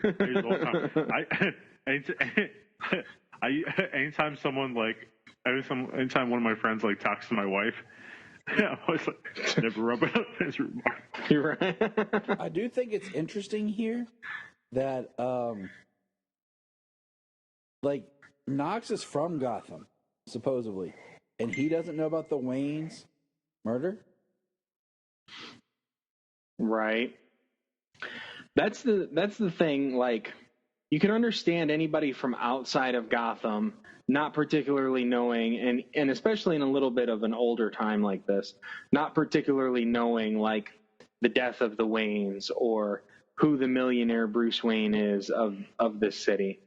But Knox being from the city, being from Gotham, as we assume he is. I mean, he's at least been there for a long time. But you think being a journalist that, like one of the biggest stories in the last 20 years, unsolved story, unsolved mystery, unsolved. Yeah, murder. At this point, it is an unsolved case. Yeah, that the most influential people in the city were gunned down. Their son, the sole survivor, gunned down in front of them. Yeah, that'd still be a thing that that a lot of people would know from that city, in that city. I love what do you call it, that scene with the Batsuit in that big giant safe in the Batcave. Freaking awesome. And then he goes to bat hangers. Oh, don't even get me started. Then we get to bat nipples. I know. Oh. Here we go, the Joker coming in on TV. And I like how they're looking as if they're looking at him. Yeah. Well, I mean, they must have TVs or something off to the side, right? Hopefully. Like the TVs and the monitors inside the van from where they're broadcasting their signal, their report from. I'd assume that's probably what they're looking at. Makes the most sense. But you know what? You know what's interesting though?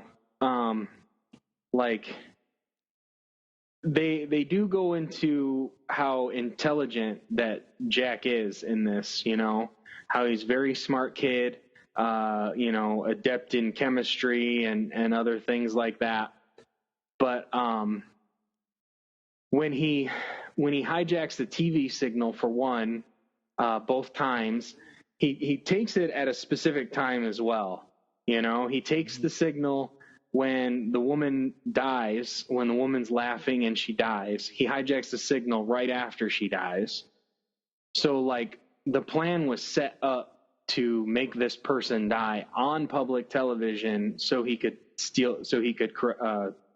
intercept the signal. Yep. And then same thing with this, like, it wasn't announced prior that the gala was going to be the parade, the celebration was going to be canceled. They were announcing it on TV, but he already had, he was in the know, and he was ready to take the signal and use it while everybody was watching. Man, there he is, the Gotham Globe. Looking at it.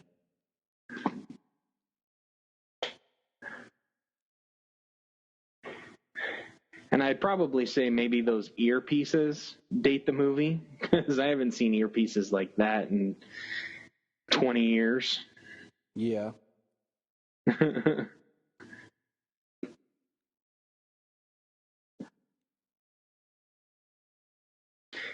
Going back to the beginning, for the longest time, I had never even realized that was the Monarch Theater. Same. At the very beginning, that was the same theater that him and his parents came out of. Same. Now it was a long time ago, but it was a long time before that that I realized. So it's not something new, but it was a long time before I realized it. It's not like I just realized it like this watching, but yeah. Bruce has got his popcorn, and there's the pearls.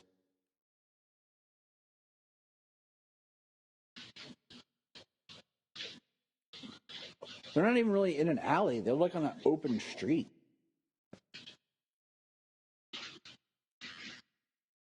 There's my favorite Martha.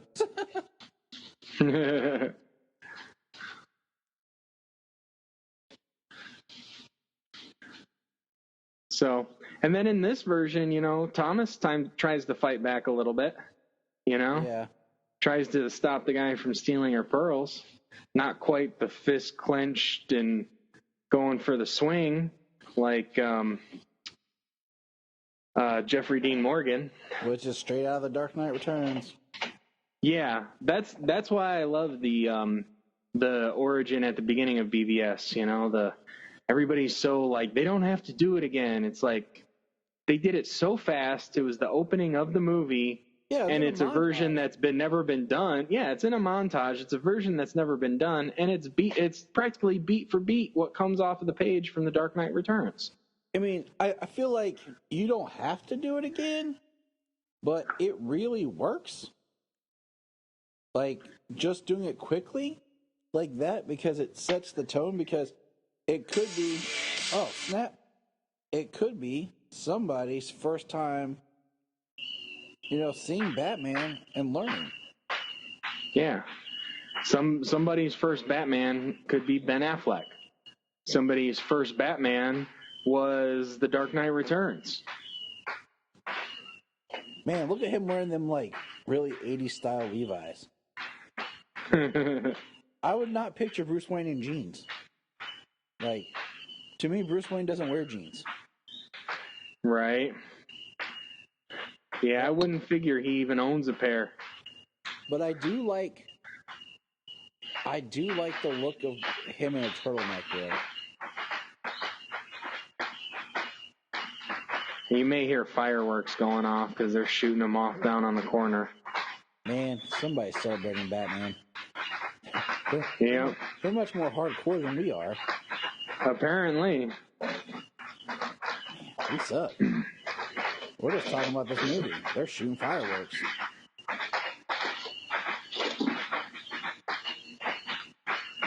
But also shooting fireworks at 11 at night. The people down the road are inconsiderate. Yeah. Have been for the last 2.5 years living here. That means that something's going on. But right now, I have to go to work. I love that whole thing. Like, I have to go to work. Like, this right here, the raising of the head. Yeah. The suiting up. the music. And I like the suiting up because they don't focus on his butt. Yeah, that's the one thing. Like, I like the suit up scenes in the Schumacher films, other than the fact like they focus on the butt. Like, that's what makes it so awkward and odd. But I like the way it's done when they put on the boots, put on the mask, grab. But when they do it with Alicia Silverstone, double standards. Yeah. Yeah. Why doesn't her suit have nipples, James? Huh? Right.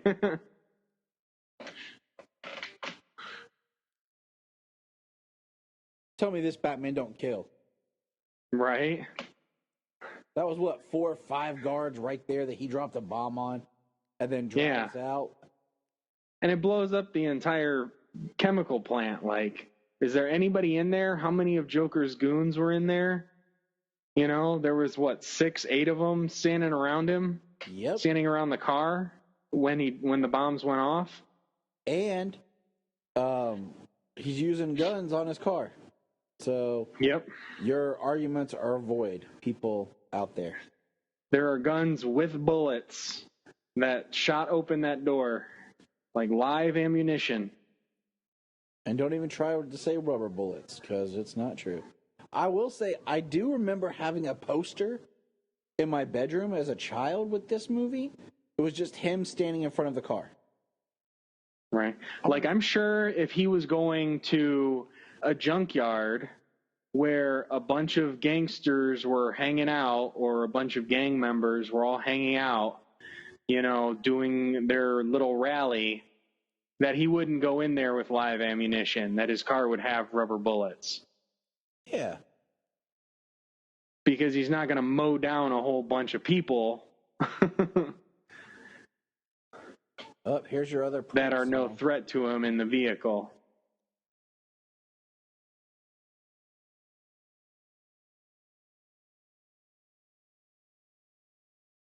That's a pretty cool float. I'd ride on that.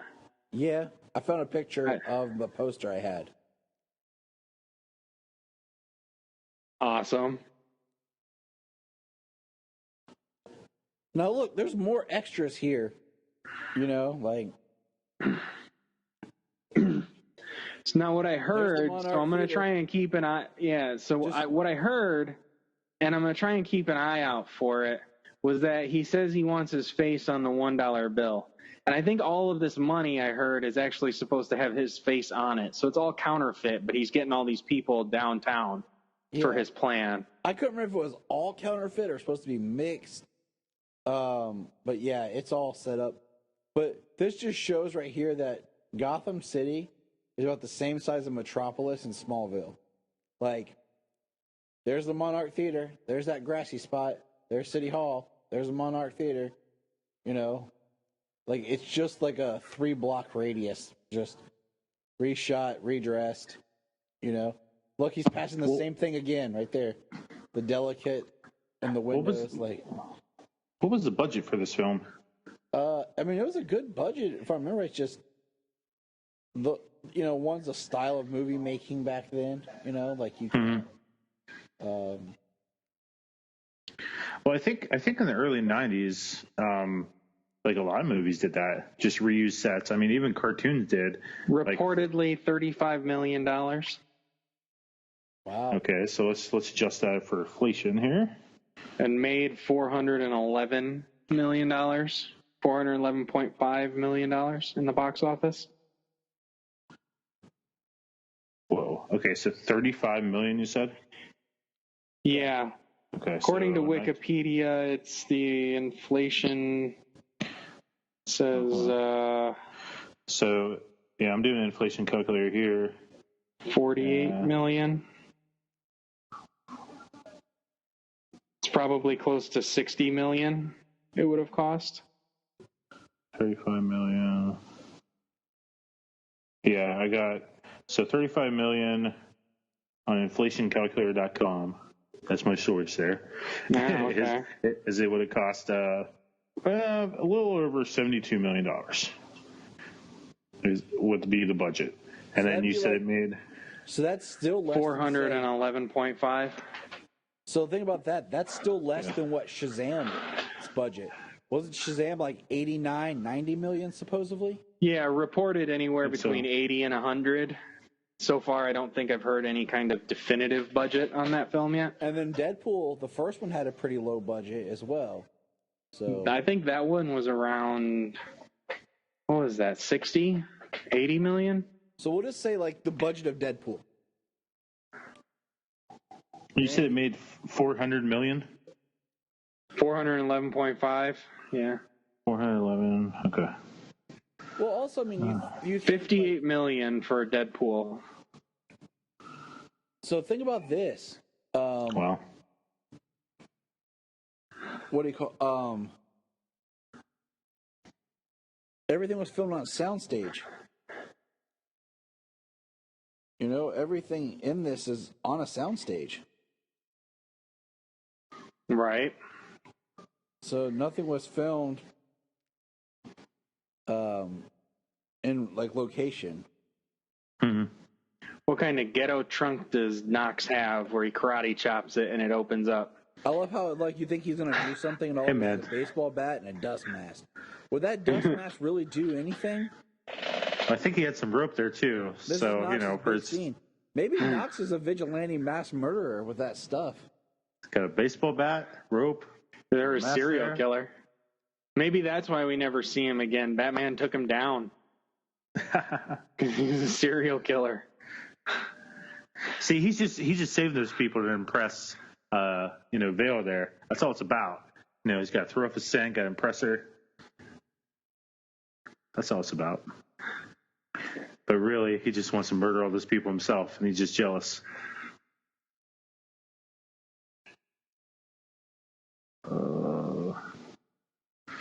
Man, that bat plane. I love that bat plane. We're almost to the iconic scene. Wow. We're almost there. So I did the reverse for the Deadpool budget. Back if they met the 58 million back in 89 would have been 2 million. Look, I love he tries to get on there. She's like, Knox. Better hold on to those wipers, buddy.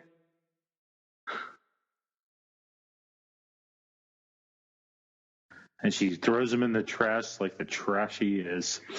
His head's bleeding. And she leaves him there. Man, models and matte paintings. How I miss thee. Lots of excess buttons to do simple things.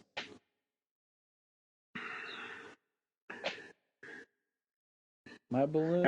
And what kills me is he has these blades on the front. Like, what made you think that you would need those blades one day? But it's Batman. Because he prepares for everything. He's Batman. This is just... He's taking my balloons.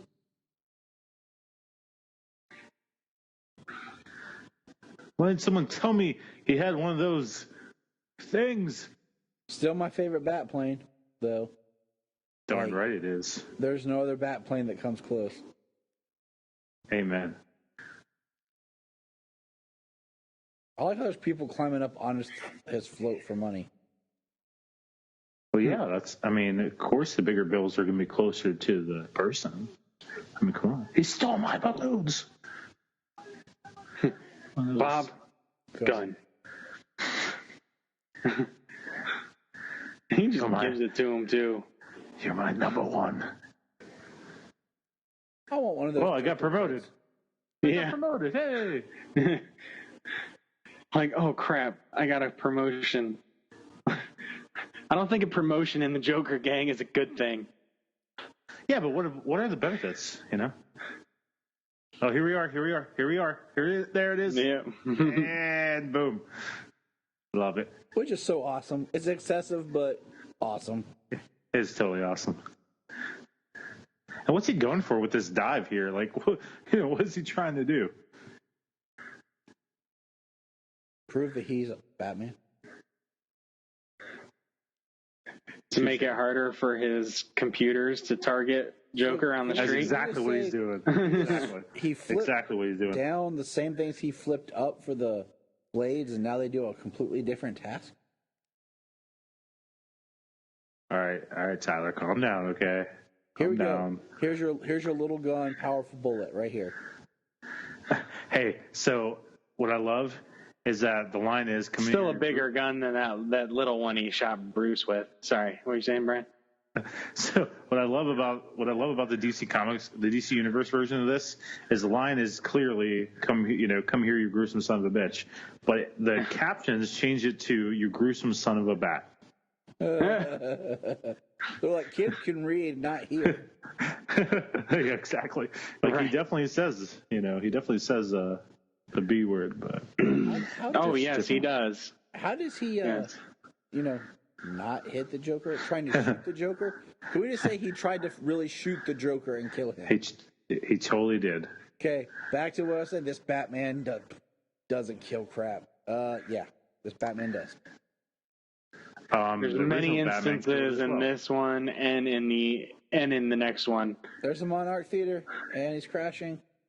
I feel sad. Like I'm genuinely sad for the Batplane. And well, now you know why he needs a new one by Batman Forever. And for all the models right here. Mm-hmm. I mean, the Batman anthology series is almost like watching the James Bond films. Like, there's connective tissue, but they're also kind of standalone-ish too. Right. Is that a large barrel? But you mean standalone, that they're not connected to anything whatsoever? They connect. But they also can be a loner.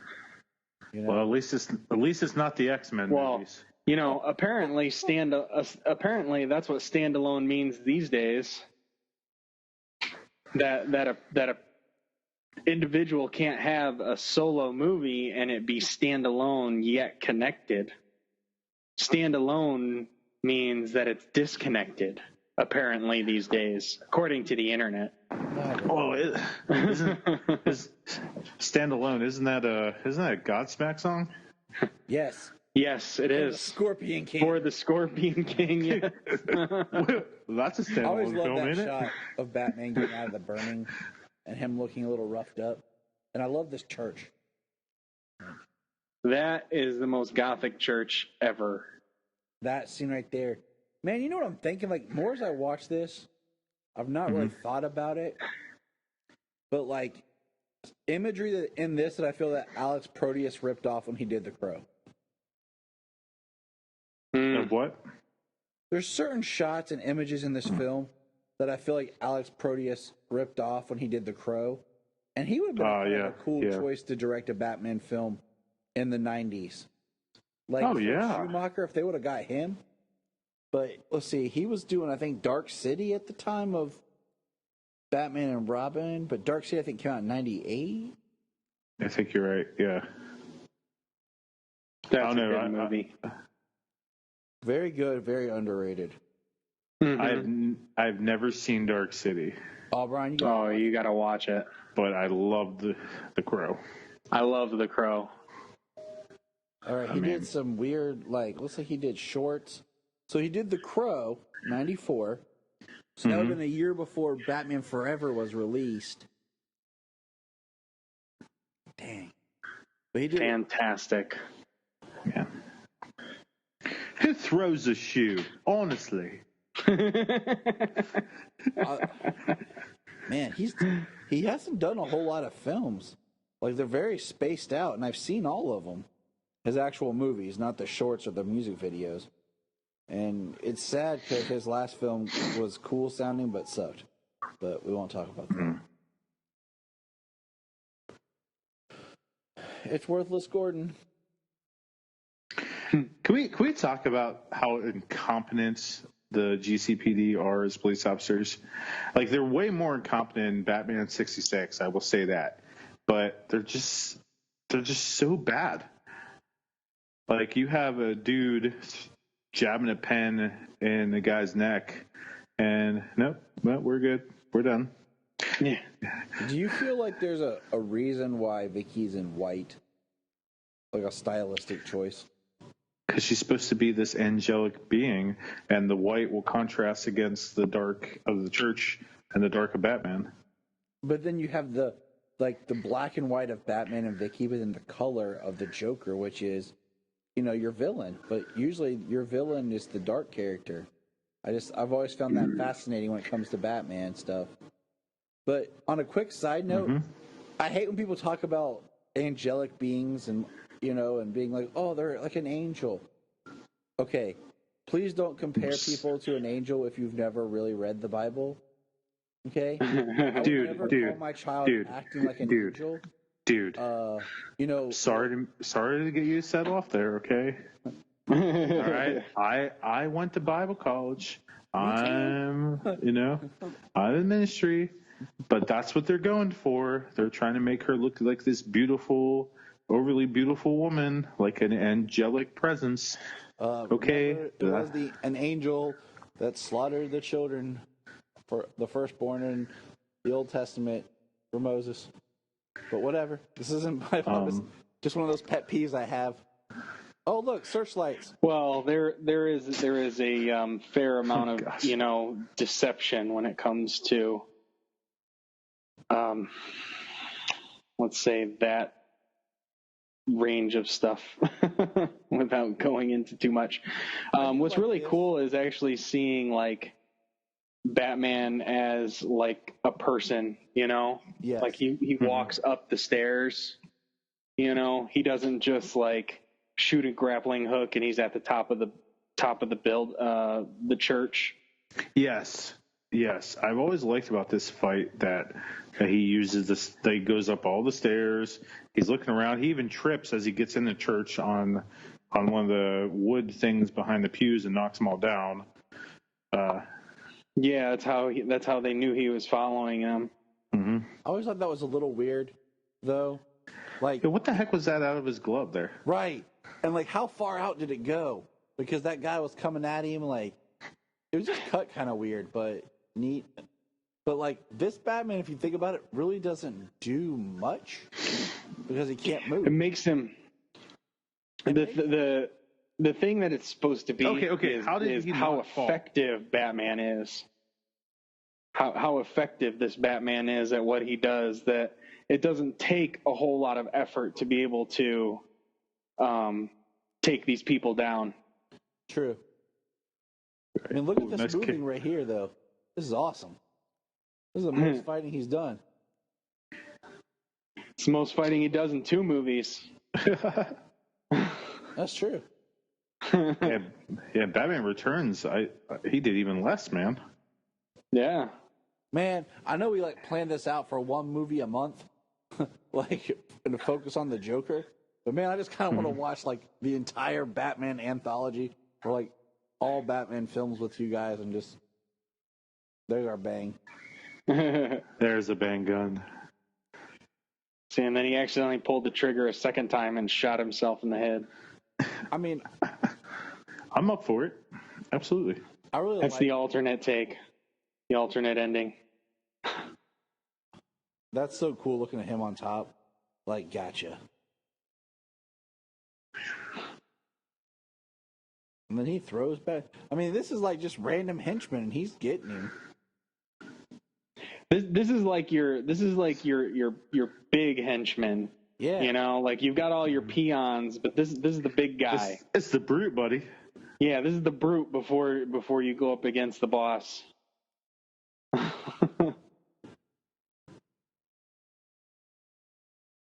Man, he has taken him to town. And then he throws this guy with his legs. What is he holding on to? Who knows? How high is that? That's freaking 15 stories. That guy's dead. Okay, he definitely let go as he dropped the dude. He definitely let go with his hands. He was floating in midair. He totally was.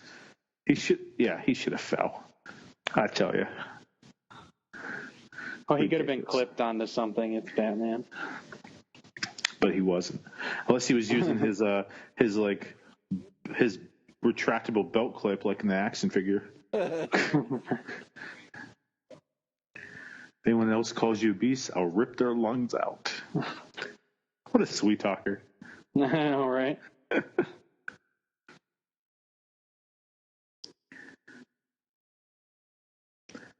I would say this scene made me feel a little uncomfortable. Yes, absolutely. the way she starts kissing like his jacket, and then the way like she goes down and it just kind of stays on his face. You're like, what?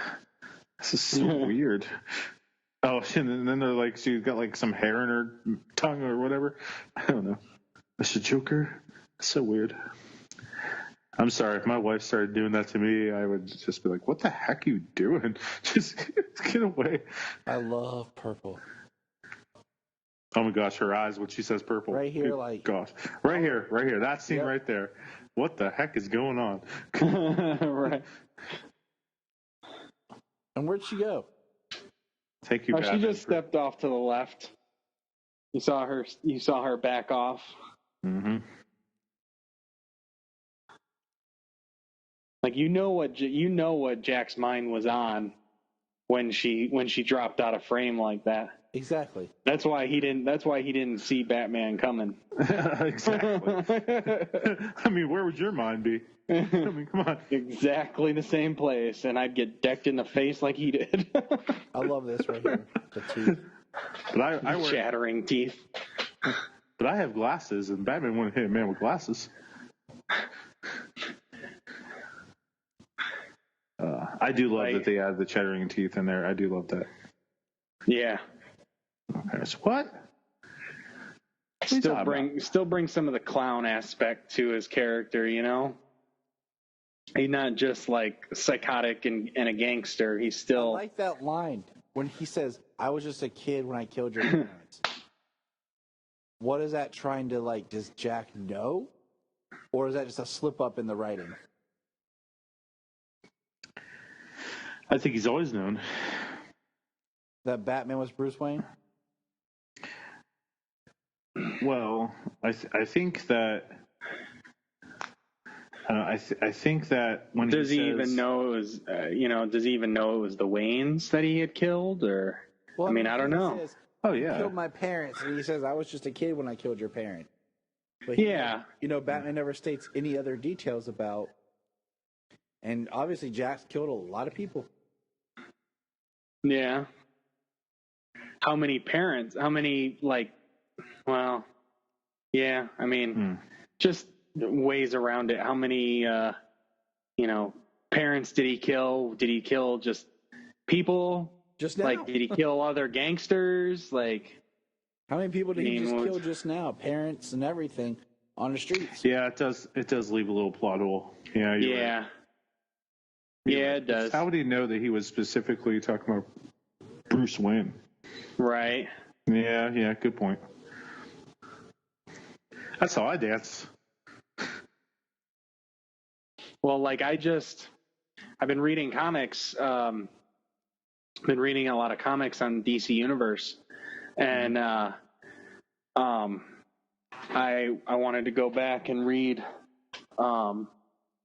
Red Hood and the Outlaws, and so I was reading that, and I got the Death of the Family. So then I started reading through that, and in one of the last issues of the Death of the Family books in the series, Batman says that now this has nothing to do with what's going on here, but Batman says that he had, or not much going on here, much to do with, but Batman says that Bruce says that he went to Arkham Asylum to the Joker as Bruce Wayne with the Joker's card, and the Joker didn't even see him. He didn't care that it was Bruce Wayne. You know what I mean? So even if he knows, he doesn't care and he doesn't make that connection. So he still sees him as Batman no matter what. This is so interesting right here. As a way of not killing the Joker.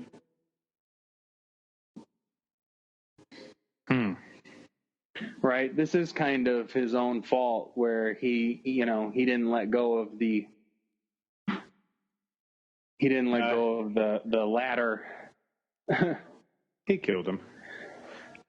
I mean, I think I actually even got into my wife's not a comic book person at all, not whatsoever. But I think I even got in an argument with her before where I was like, right there, Batman just killed the Joker. And she's like, no, he did not. He stopped him from getting away. It's a great debate. His intention, Ra's al Ghul / Liam Neeson in Batman Begins, like, where do you define the line of your responsibility of somebody else's? You know, was it Batman tried to stop him, but because you know what Jack did, he killed him? And I'm not going to kill you, but I don't have to save you.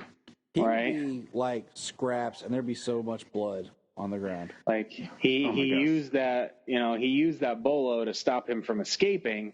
Mm-hmm. But what happened beyond that, he took those extreme measures to try to escape, and it resulted in his death. It's like Jigsaw. Yes. There's Mark Theater again. What?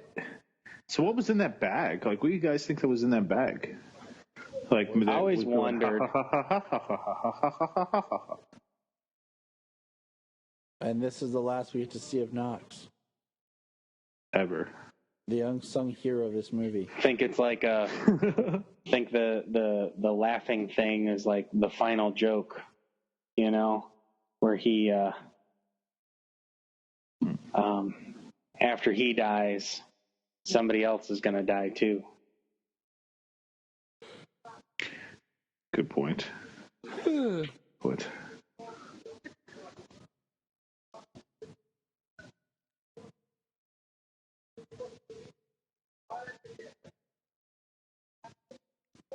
Call me.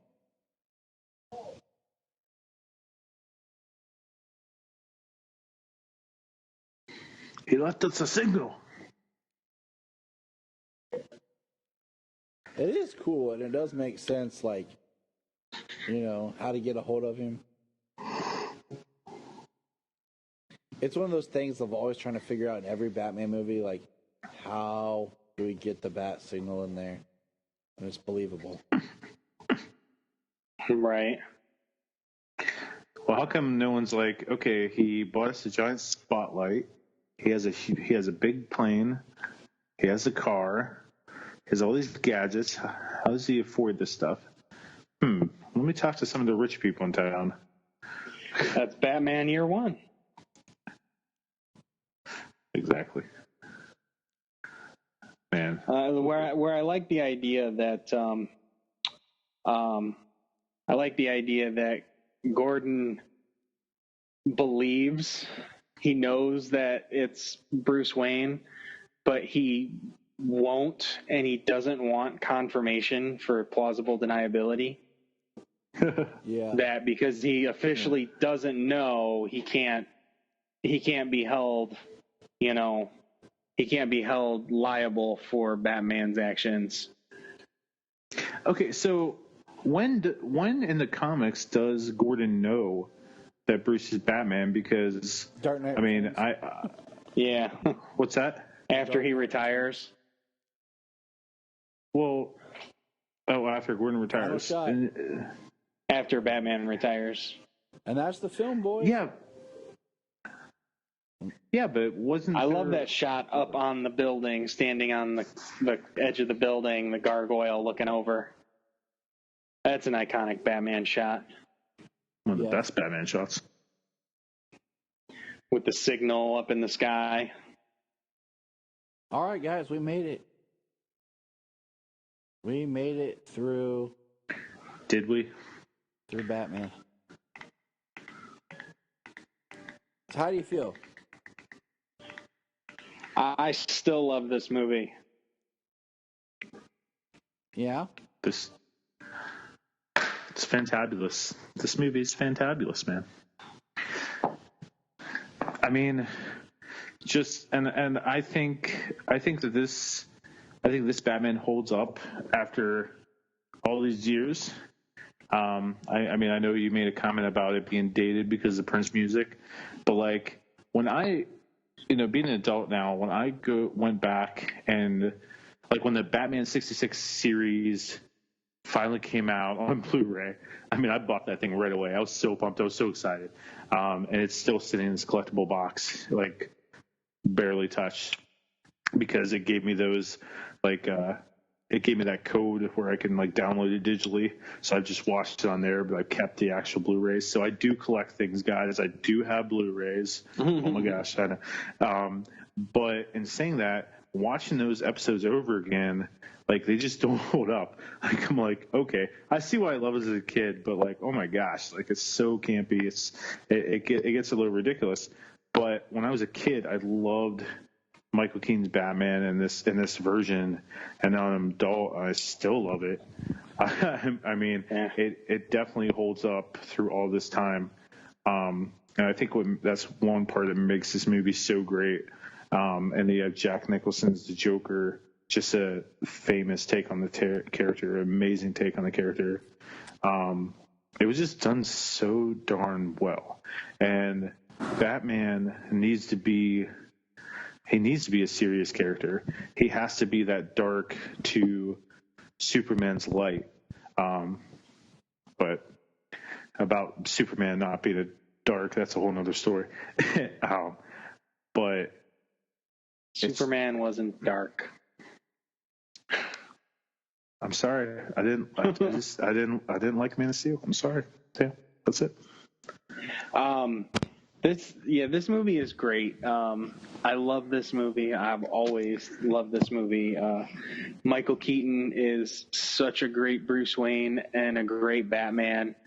And I love Tim Burton too. Tim Burton's one of my favorite directors, especially his old stuff. The use of models and matte paintings, the background. The creative ways to get what the scale that he got in this movie, in the creative ways that he did. So it's amazing. And now watching it, like, I don't think I thought this literally before now watching it. Because everybody's so dialed in, especially after the Martha rescue. Everybody wants to see Batman kicking some serious ass. And after the Dark Knight trilogy and then the Martha rescue. And those credits were really fast. Yeah. But watching it this time, it was seriously about like the imagery and the way Batman struck the criminals through his entrance, through the look of him in the shadows and things like that, and it made him effective. And the imagery in this movie was really great. The way they showed him, like I said earlier, with the not having like the white eyes, but lighting his eyes so it was all just the silhouette, but you could still see the eyes. I mean, that's the best you could do outside of the comic book, especially at this time. They didn't even do that until, recently. I mean, Deadpool and the mech suit in BVS. So, that was the most effective way they could do the silhouette, but still light the eyes, still see the eyes, and still get that same imagery across. All right, fellas. Well, thank you for being here. We're wrapping up. We're at 2:30. And thanks, guys. Thank you. Yes, absolutely. Thank you. And thank you if you stayed with us through that. Next time, join us for our next commentary as we look at The Dark Knight. Until then, look up in the sky.